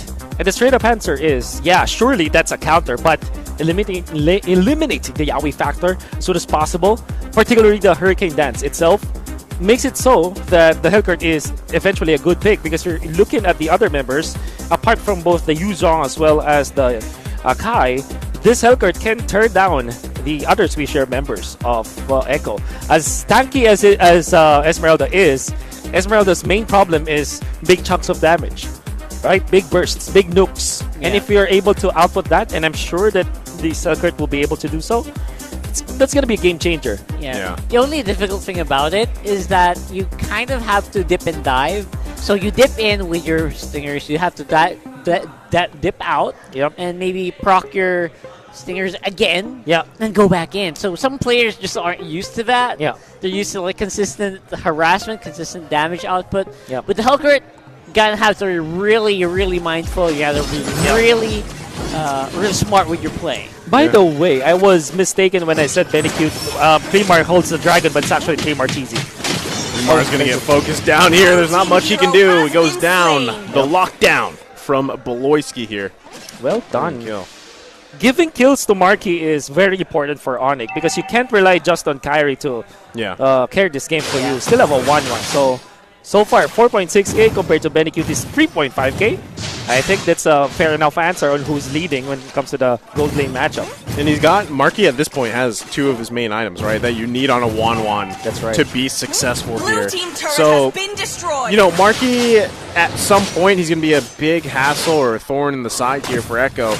But now, at this point, you can see that at the bottom. There's the crossbow. Oh, I'm so close. Not enough there. Primar surviving, just barely. Yep.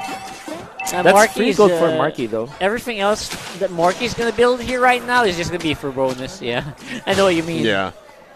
And with this one up, they're going to focus on the turtle here. Delarski focusing him out. There's the darkness. Finds it. Real one coming down as well. That's going to be secured here by Echo. Beloyski in trouble. Going to take a lot of damage. Finally gets the kill here. Carl Teasy finds another one. Benny Cutie as well. There's the Phantom Execution. Kyrie's in trouble. He's going to get focused on. Boom! That's going to be another one for Curtizi. Now Delarski as well. Onyx Philippines down 3 here. A disastrous fight for the turtle. Yeah, and we saw there what happened when you miss your shots on the Hellkurt. That's right. Yeah. Oh, Easy. Oh, stunned! Hatred with the save. Woo. Nice play there coming out from Hatred. That's like 3 outplays in a row. Yeah. My God, Carl Teasy is on fire. You don't let him play 2 games now that he's playing. Oh my God. He's also the sole reason why Echo was able to win over Onyx. And love the fact that Benny Cutie jumped with him after the turtle fight.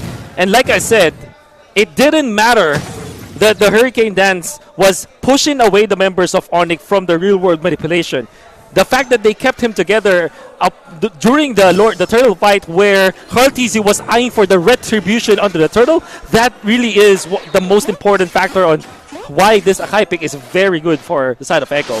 Yeah, check out that damage from Marky as well, right? Yep. That's just with a couple of items. He doesn't have that much yet, so that's going to be a thing to handle for Echo as they have to fight on for this. It is very close still. Again, it's pretty much an even game at this point, right? It is. Probably going to be another 25-minute game or something. Double concealed. Boyski's like, I'm out of here, but that's going to be the execution. The lockdown as well from the Hurricane Dance. Boyski not able to conceal. Can you imagine a Franco concealing? Yeah. My God. Delarcy might be in trouble. This kill squad from Echo is not stopping. Oh, they're going to focus him down. Delarcy trying to bob, trying to bleed, but it's not going to be enough. He goes down here. Echo finding another one. The Echo Express, it's online. Yeah, it's hard to stop it. Going to be working on that top turret. Below with a flicker and he grabs Oh, man. Everybody held their breath for a second there, but Who got caught? it's the cannon minion. You see, in just one turtle fight, Echo is able to convert it to a 1.5k gold lead in their favor when Onyx was already leading by so much. This is really just the limitations that you get from the Onyx lineup. If you're looking also with their heroes, they don't have like AoE damage for when Echo is just clumped up together. And all it will take is for Benecutie to pop the ultimate, and all of a sudden Onyx Philippines don't have anyone to hit. Pretty sure that Carl TC will not let himself get caught. So in a bubble, in a big bubble from Echo, you cannot win if you're Onyx Philippines. I mean, the only AoE they have, right, is Hatred, right? That's right. But at the same time, given that, it's not saying that it's as easy to utilize that AoE damage in Kagura's kit. Because at the same time, you have to worry about so many people coming in your face here. Oh, there we go. That's going to be a kill. Yep. Grabs that one. The Lord's going to be for the taking. They still have their ultimates up. Force out here. Yaoi's in trouble. Kyrie as well has to get out of there. Lord's still here. Marky, look at the damage coming out here. There's the darkness play. Is Kyrie going to chase him down? Carl TZ does go down. Kyrie grabs that one. Whoa. Lord's still up as well. Benecutie and the rest. Focusing on Delarcy. He's going to be just fine. What? Interesting fight. That was so interesting because everyone looked like they were going different directions. Kyrie hunted down that Hurricane Dance. They forced it out, so 3 Martisi is in shambles. Lockdown here, 3 Martisi. Is he going to be able to survive 3 versus 1 and make it 4 versus 1? He goes down here. They lose another. And that's immediately the Lord, right? For if you're Onyx. Yeah. Yeah, absolutely. Except they kind of slowed down here a little bit. Yeah, Yaoi doesn't have his ultimate yet, but Curtisi does have it, so the darkness is available. I think it still is a fair fight, but Onyx, will they actually fight this? We're going to find out. Again, Onyx Philippines, they've got this minor advantage right now, but will it be enough? Delarcy trying to do his best here. He's going to get stunned a little bit. Hook not connecting. They're going to focus him out here. Oh, wow. Hurricane Dance. That's big. Forced ultimates, forced errors, and now the Lord has been enhanced, and Onyx is quite happy about that.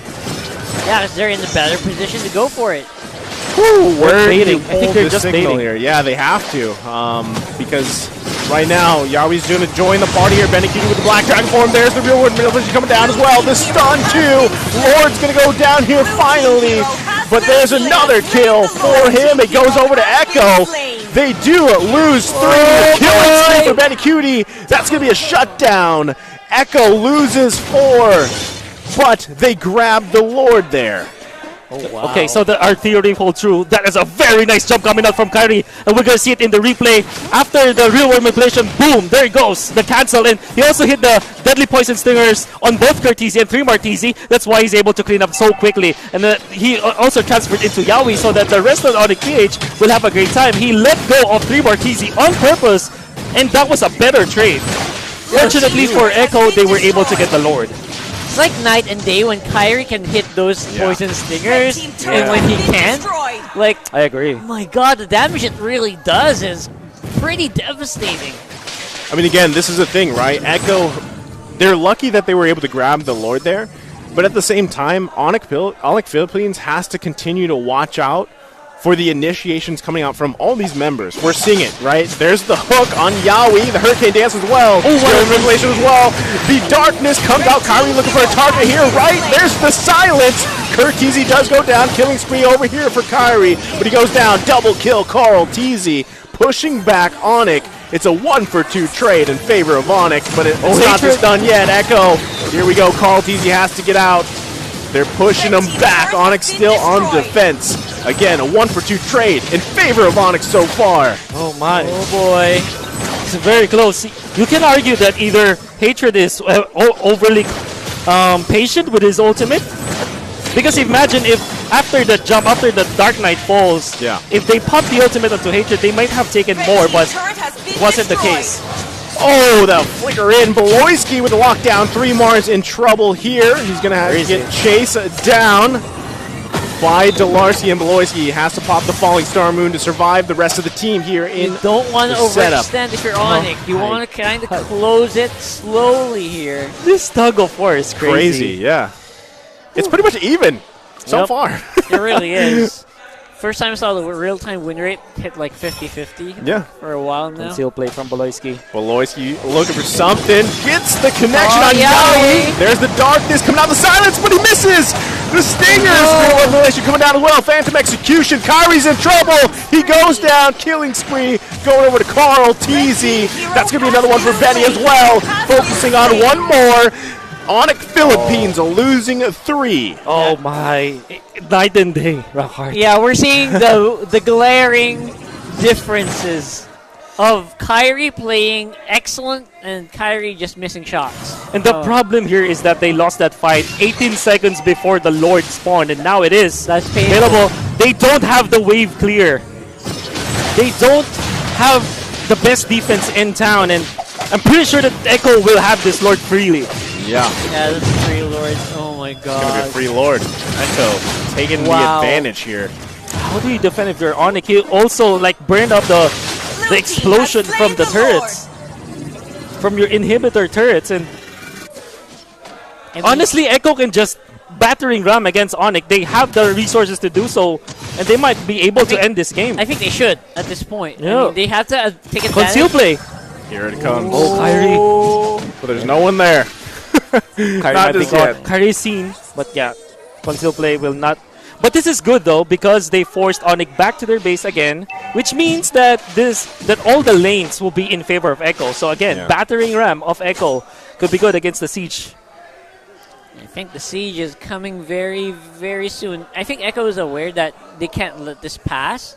They have to take advantage of the fact that, you know, Kyrie's not in a good position in terms of itemization as well.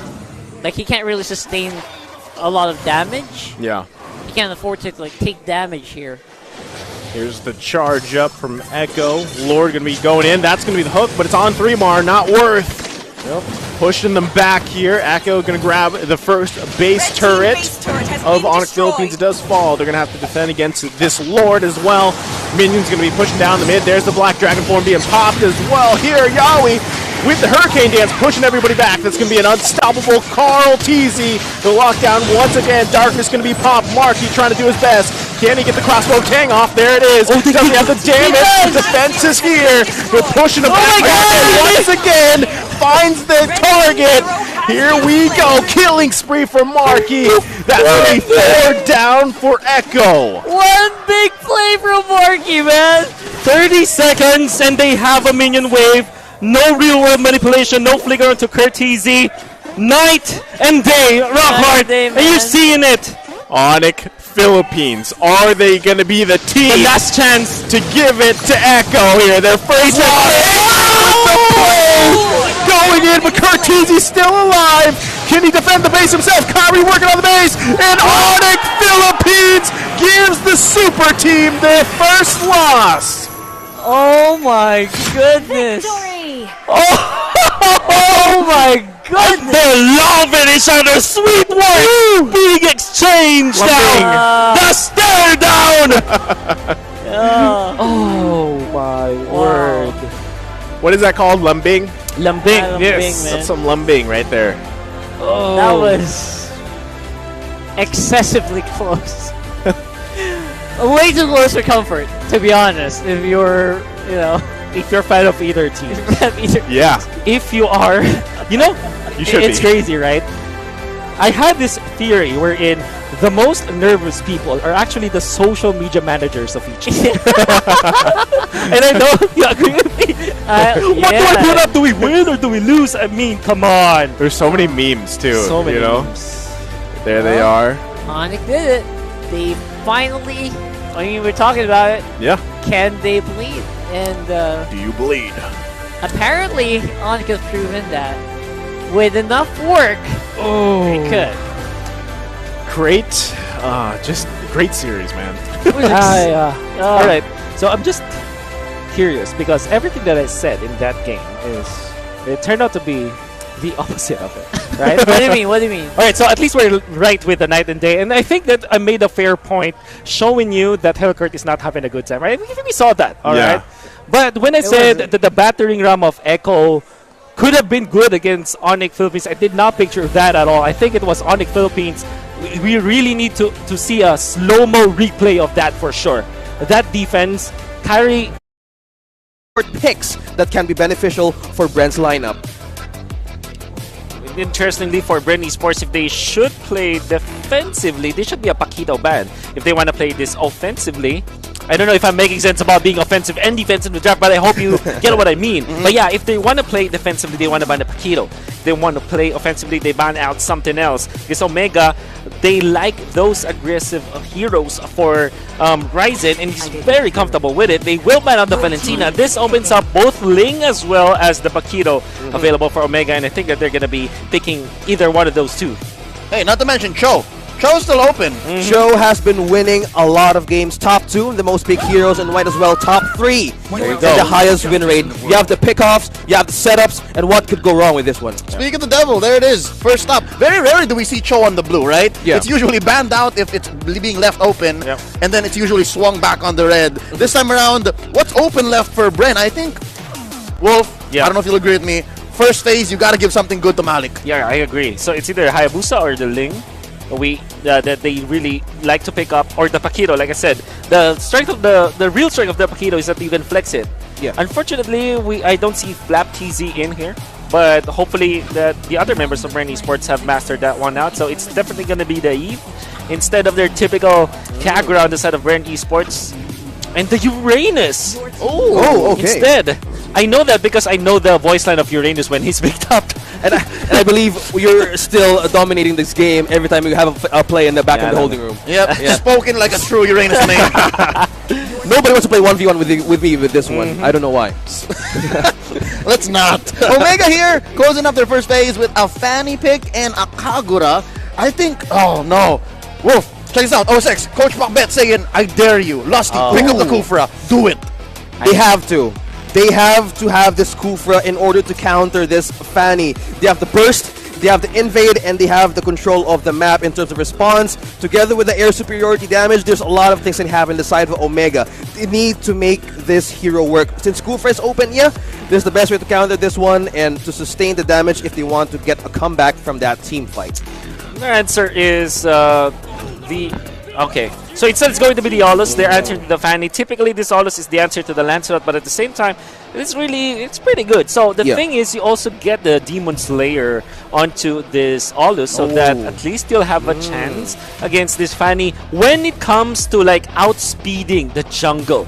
And we know that the Fanny, if you build up either the Festival of Blood or the Demon Slayer, the idea is still there. You want to invade with the Fanny. Yeah. With Olus on a more defensive route, this is the decision from Bren Esports. They want to make sure that Lord Malik will have a good time. Yeah. It's all about a good time, the momentum. There's a lot of things that can happen in activating the passive of an Olus against a Fanny. Anything can happen good, especially if he's activated and he has the items to execute this kind of skills. Yeah, I guess they're just trying to meet Ryzen towards that spike. And if anything, not because I'm an Aulus main right now. First time hitting maybe Mythic 3 or 4. It's because it's so much easier. As an Aulus, it's just so much more reliable to hit level 12 and then just farm up compared to being a Fanny where you have to actually play the map. Brenny Sports going into the second phase takes out the Popol and Koopa, taking away options from Kelra, while Omega closing the gap here, making sure that Lusty has to make difficult choices. There's the Diggy ban. You need to ban that Diggy. There's a lot of movement and escape skills here in the side of the heroes of Omega. They want to make sure that nobody gets controlled from the setups, and mostly there's a lot of firepower coming in from Brenny Sports. I just love this trend because I thought that Echo's pick on the Aulus plus Diggy was kind of a genius move, although nobody else really noticed that. But you understand, like, the ease of use, the ease of execution that you get from Aulus and Diggy. It's just so strong, and I love the fact that Omega actually realized that they are not giving it away. At the same time, they can also pick like a hard lockdown on this Aulus, because the thing is, as long as you keep the Aulus in check, you'll have a great time. And I love the ban as well on the scoop route. We predicted this to happen. Yep, there it is. Bet saying, Paolo, you missed your window, bro. You could have gotten it here, and now it's gone. What does that leave for Lusty here? Is he looking at a Grok? Yeah, is Grok. he thinking of an Akai? Yeah, you need something to hold this Fanny down. Like, there's a lot of firepower, the burst, pickoffs coming in from the back lines. They're limiting the possibilities. And Of course. you need to push it back. You need to push it back. Yep. Okay, so the Akai just makes total sense here against the side of Omega. But what will they pick up? They still have, like, Beatrix not available, so you still have Brody and / or Clint for side of Omega. Actually, not End, just or. The Clint or Brody for their pick, and then you go for an X-Plane, like maybe Glue for the Uranus, or maybe Khalid. Esmeralda's pretty good, but it's gonna be the Glue. They need something to cut right through the back line in case they need it. In case Ryzen has a difficulty, and you kind of want someone who can give the Akai and the Uranus a good time. Exactly. So the typical answer to the Fanny, as from the marksman perspective, is the Moskov in the Golden Age. So you have the instant stun. I wonder if Brenny Sports have actually mastered that hero. It makes total sense against the Fanny for sure. Well, yeah. Fanny, backline penetration, knock-ups, and also you have this Spear of Quiescence effect if ever there's a lot of 3 and 4. And the attack speed of a Moskov really comes effective, but no. It's a Dyroth for Brenny Sports. Okay. Could this be a gold lane Dyroth? I think so. I think that's the only slot where you put him. I don't see Uranus putting in the gold lane, although I would very much love to see that, but I don't approve myself. Now, maybe the idea here is, since the Glue is already available for the side of Omega, and you also have that Fanny, maybe Brenny Sports' line of thinking is that let's not get another marksman, because if we get the marksman, it will be like bursted down by Fanny, the backlines and Glue will be a big problem. So maybe they chose a fighter instead, so that they will be able to have at least a way to take down this Glue. I'm not sure if it makes sense, but I'm not sure if I approve of it. It seems like it's a 2 or 3 step solution to a problem that's very apparent. Ladies and gentlemen, one more look at the draft here. Brenny Sports going up against Omega. Don't mind the flags.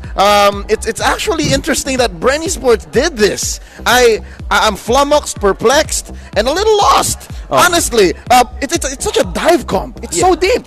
It's deep, it's dive, and it's AoE. But one thing we're trying to get in the zone here is, can they pull this execution right in the game?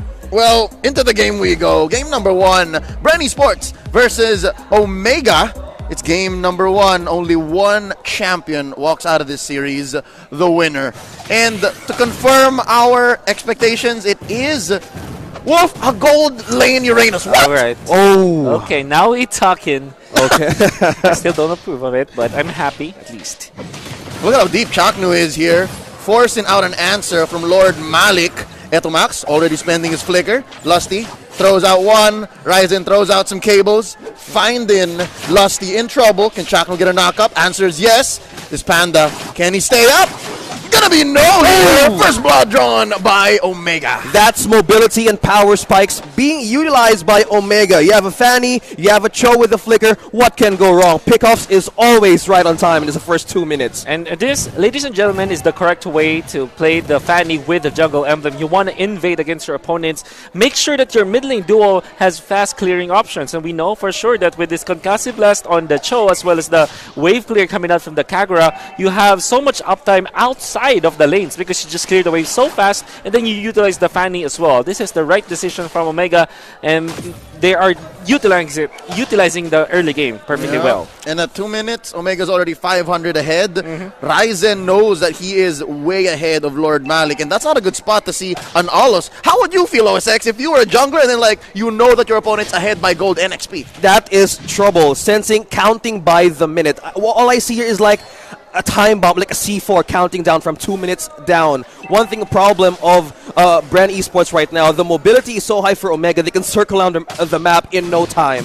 Lord Malik, he needs those items to penetrate or to activate those fighting spirit passive to get a grip on those damage. Yep, well put by our kill leader from Echo, Cartesi. Whoa!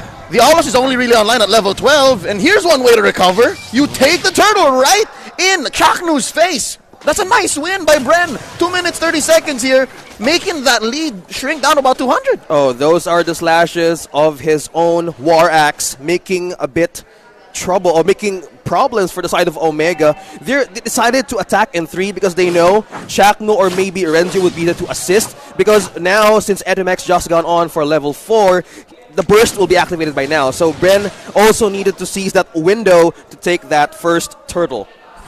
Wolf, about 3 minutes in, let's check out the items. Yep, we can see that there's a lot of recovery inside of Lord Malik. Is at 1.5k compared to Ryzen, who is at 1.7k. So there's just a little bit of difference in there. And Bren Esports, they're kind of happy with that result. So they kind of cut the deficit because of the turtle take.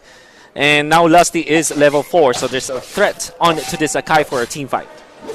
All the more that they have to watch out. Ryzen secures that gold crab down bottom lane. And again, here we're seeing, despite the small ways that Bren is catching up, Omega's keeping this gold lead because of their mobility. 45 seconds till the next Lord. 4 minutes, I think we're on time. That was a quick Lord turtle take, if I may say so myself. We have the dragon on to Lusty. Not much.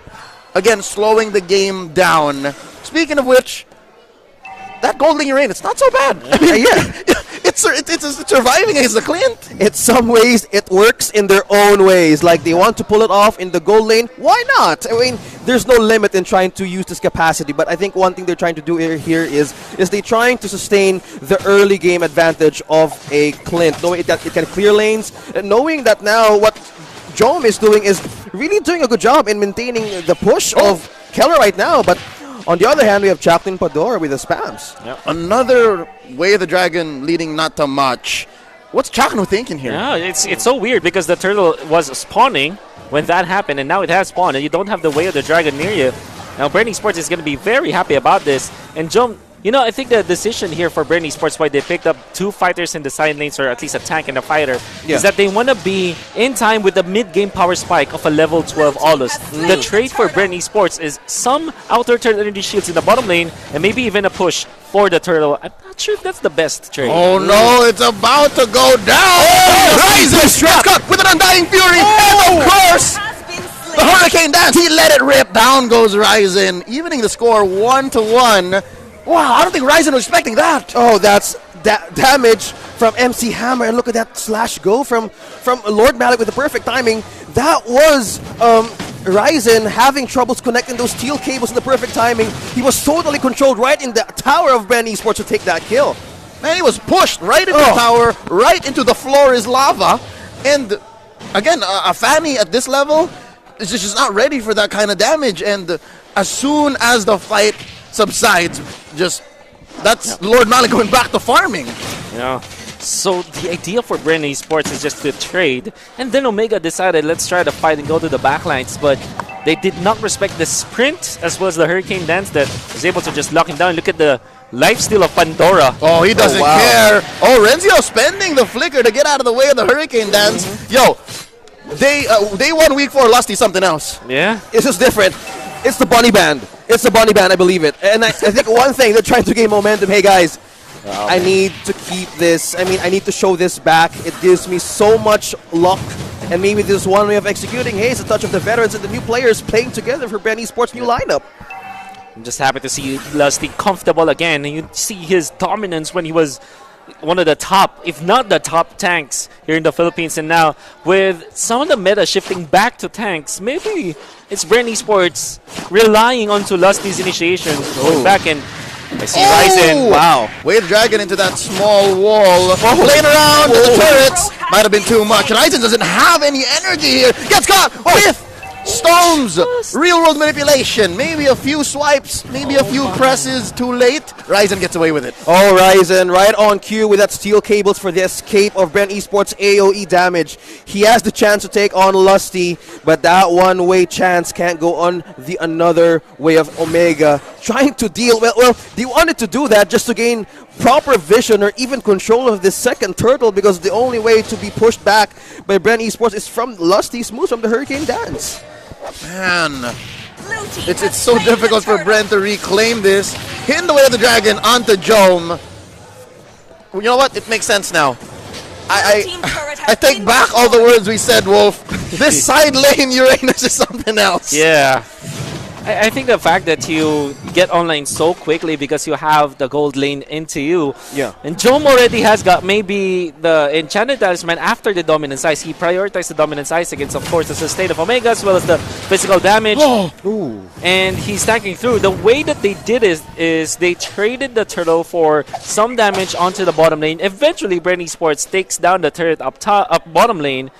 Down bottom lane, I mean. And then you have Jome transitioning into the middle. So at least you have like 2 lanes in your gold laning Uranus. And that's the reason why they have this way to tank through all the damage. And maybe this new thing that Bren Esports wants to show us, it might work. Yeah. Uranus on an average plus the gold lane. That's too much gold. He's eating good. He's eating good. He can share some gold with me next game if he wants to. Yeah. Oh, come on. Show some blessing. And this whole time, Pandora's been chilling. So this is dangerous. They catch Renzi up top. Hurricane Dance pulled in by Lusty. Undying Fury, the tip of the ult. Keeps the glue down. Check out Jome, though. Stopping Ryzen from stealing the purple, but it's too late. Buffs have been taken. Feelings have been hurt. Words have been said. He's going to go down the bottom lane. Going to push that turret. Huge wave down there. It's interesting how Omega and Bren just know how to take care of each other this way. Oh, this time around, they want to gain control of the map. Mobility, yes, it's with you. But now I think some players of Bren Esports are already activated with the items, just as they suspected with this new kind of lineup. What I like about Omega is that this LAN event Omega buff is hitting totally different. Ryzen has been very proactive ever since we saw him on stage. And right now, when Bren Esports went for the top lane kill on Terenzio, he traded for a purple buff. Now he went for a turtle. For turret. They're trying to peel off Lusty. He's really low. He can't afford a fight like this. Grab onto Lord Malik. Real Renovation. The answer by Storm. Pandora fighting everyone left here. Renzio, does he have an ult? He doesn't. He just picked it up, but he's still taken down. Punched into the ground by the Prince of the Abyss. Pandora gets a kill. Off camera, though, there is a push by the Clint. That's Kelra taken down mid lane. Lord still standing. Oh, the AoE ambush of Bren. They tried to peel off Lusty, but it was a different plan to be pulled off. Check this out. 4-man rotation. Make that a 5-man rotation. Undying Fury underneath the Lord. Chakno gonna go down here. Who took the Lord? Lord Malik takes down his brother. The Lord taken down under 10. Kelra gets slain here.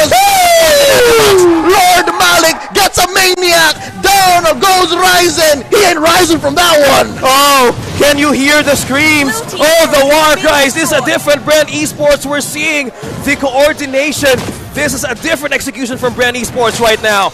I was just about to commend the macro play that Omega was doing, but right at that play, Bren Esports was able to take advantage of just one pickoff. And they know with this triple fighter setup, at least double fighter and attack setup, it's very strong in the mid game. They waited for the right time, and Lord Malik was level 12. During that fight, they went in for the Lord, and we are going to see in the replay using the ultimate, the Undying Fury, to take down Chakno. And then one after the other, they have taken down the members of Omega. Very good defensive Hurricane dance from Lusty. He was on top. of the Olus so that no one can get close to the Olus. It's like a Diggy that's not countering the crowd control but protecting his teammates. It's a Diggy with crowd control. Exactly. Oh my gosh. Brandy my Sports, Coach Paolo, Coach Ducky, what have you guys concocted here? I love it. I don't understand it, but I love it. It was a defensive play, but this is one great. We're seeing a new version of Brandmite, now fully coordinated. They know who to attack first in the side of Omega. Oh no, they're gonna start stealing the purple. Ryzen, this young man needs the buff. This young man needed that. Now he's not gonna have enough energy to fight back to dig themselves out of this 4K gold deficit. 5-0-1, 4 items in, physical penetration, physical attacks, and also critical attacks. It's all in for Lord Mag. This is empowered fighting spirit. You have the attack speed, you have the damage. There's a lot of things to cover in the side of Bren Esports, of damage that they can show. You have pokes from Eve, you have a sustain from Jome, and you have the counter from Lusty. And man, don't get me wrong with that Dairoth. There's so much defense regeneration that he can do in the side of Omega.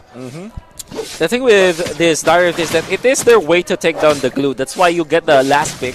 Because there's not much that can take down the glue. And the thing with they always say this about the Dairoth, it's actually a tank shredder if you think about it. Anybody who wants to stay in front of the Dairoth will be taken out because there's just like percent-based damage, there's a lot of attack speed that you can get out of it, a lot of dueling potential. The way you take down the Dairoth is to burst him down. If you're looking at Omega, they need to focus all of their heroes, all their efforts to take down this Dairoth. Oh, they're hunting. They found the Kung Fu boy here. Chaknu running away. Actually hit. Gets caught by the tip of that Void Crystal.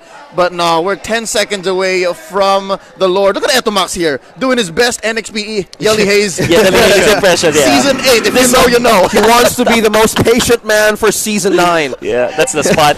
Let's call that the Yelly Haze bush. But Cap, bro, it's too soon, man. Yelly Haze did this like 18, 19 minutes in. It's 13 minutes. But that's just how fast Benny Sports is going. That's how fast this Aulus is going. But Chaknu trying to find someone, spotting anybody willing. Best target's going to be Stone here. Yeah. Oh, but Stone knows. Yeah. He felt it. And with the utilization of the Void Crystal, there's a lot of things that he can do for the ultimates. This is an Impure Rage, actually, an Eve emblem on this Eve that Stone can utilize for CC in the later parts of the clashes he can utilize for. Now he has a new item to add those power penetrations he can give.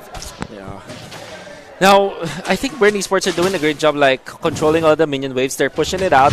We have Jome onto the top lane with his Brute Force Breastplate and the Oracle the last time I saw him. So, at least this gold lane Uranus is stacked defensive items. He's doing so much for the team. Yes. Oh, yeah. He's really just playing. He's the hitman's bodyguard, right? Like Aulus is Aulus is a great frontliner, but if you have a Uranus in front of him and an Akai on top, exactly, it's something else. Now beautiful. Chaknu It's crazy. trying to intercept here, but Lord Malik has his sights on this Luminous Lord. Undying Fury set down. Real manipulation. They get the Lord. Chaknu's in trouble. Taken down here. Monster kill for Lord Malik. 14 minutes, 25 seconds. It's hammer time. Oh, hammer time. You can't touch this. Oh, yeah. Can't touch this. Bren Esports, going back to what they've set up there, that is AoE border control. Omega cannot penetrate the defenses. On what they have just saw, they cannot make any move unless there's a dive from Chaknu, but there's too much at stake if they took that risk. Oh man, this Akai is proving to be a very good pick coming off Bren Esports. As you saw, they just can't enter. The only way for them to be able to like take down Lusty is that they're able to use like Shunpo and immediately into a stun, a knock-up coming out from the Jeet Kudo or maybe a Way of the Dragon, but that's not happening as Bren Esports are keeping tabs of all of the members of Omega right now. Ryzen, as good as his farm is in the early stages, just can't get inside the bubble of Bren Esports. Oh, wow. He just can't get inside. He just can't get aside. That's top lane inhibitor taken down before we start singing more 80s and 90s hits. Mid lane in jeopardy. Here's what I'm thinking about Ryzen right now. He's playing like a poor man's Ling. Like when you're so behind, you just start cutting waves. Don't let my digression stop this discussion. Split in the back line. Stone's still alive. Renzio, no more gluelings. Oh, wow. Perfect defense by Omega. And look at where Ryzen is. He's taking what he can. There's so much sustain for Brand Esports to counter in the side of Omega. They have a full man sponge from Jome. They can totally take on so much damage and penetration they can go through. There's a lot of things that they can probably burst down if Rengio or even Chakno initiates. Yeah, if anything, Omega, they always have to take note of their defense. Very well executed, specifically from Etomax, just utilizing the yin-yang overturn in the right moment. And he knows that he'll not be able to burst down anyone as Ryzen is trying to go on to Pandora. But Dora still has got the Petrify. He has to be careful. But yeah, I'm talking about the defense of Omega. The way that Etomax uses his ultimate to divert the attention of Ren Esports while the other members of Omega are clearing the waves. I love it. Misdirection from Omega. Well, if you're facing off against an 8K ahead Brenny Sports, that's one of the few tools you have left. Oh, yeah. You need to make a play. You need to make an entrance. I know. Oh, Chakno finds one. It's going to be John, but he gets a face full of hammer. Oh, my God. Lord Malik is godlike. Not a single time done. Oh, exactly. Ryzen gets caught out. It's over. Double kill by Lord Malik. That's 2 key pickoffs on the side of Omega. 3v5. Brenny Sports. They're going to go for the beeline. They're going to try to finish this right here, right now. Real manipulation by Jome here. Kelra. Going to get caught. Oh, no. Kelra. Yeehaw. He's down. Just Etomax left. Ladies and gentlemen, Ren Esports gets their first game win in Season 9. They're alive. The screams. The battle cry. Brand Esports has shown a different buff on getting their first win. You have to feel really good now, specifically for Lusty, who stood up first. And he was one of the key heroes and players in this particular game on how they were able to do it. My God, hammer time is real. You saw immediately they were able to burst Chaknu. I thought that was the damage up already, but then they turned their attention onto the Fanny, melted with 3 hits. Beautiful. That's 1 activation of the second skill coming out from the Aulos. You get, what, 100% or more attack speed, and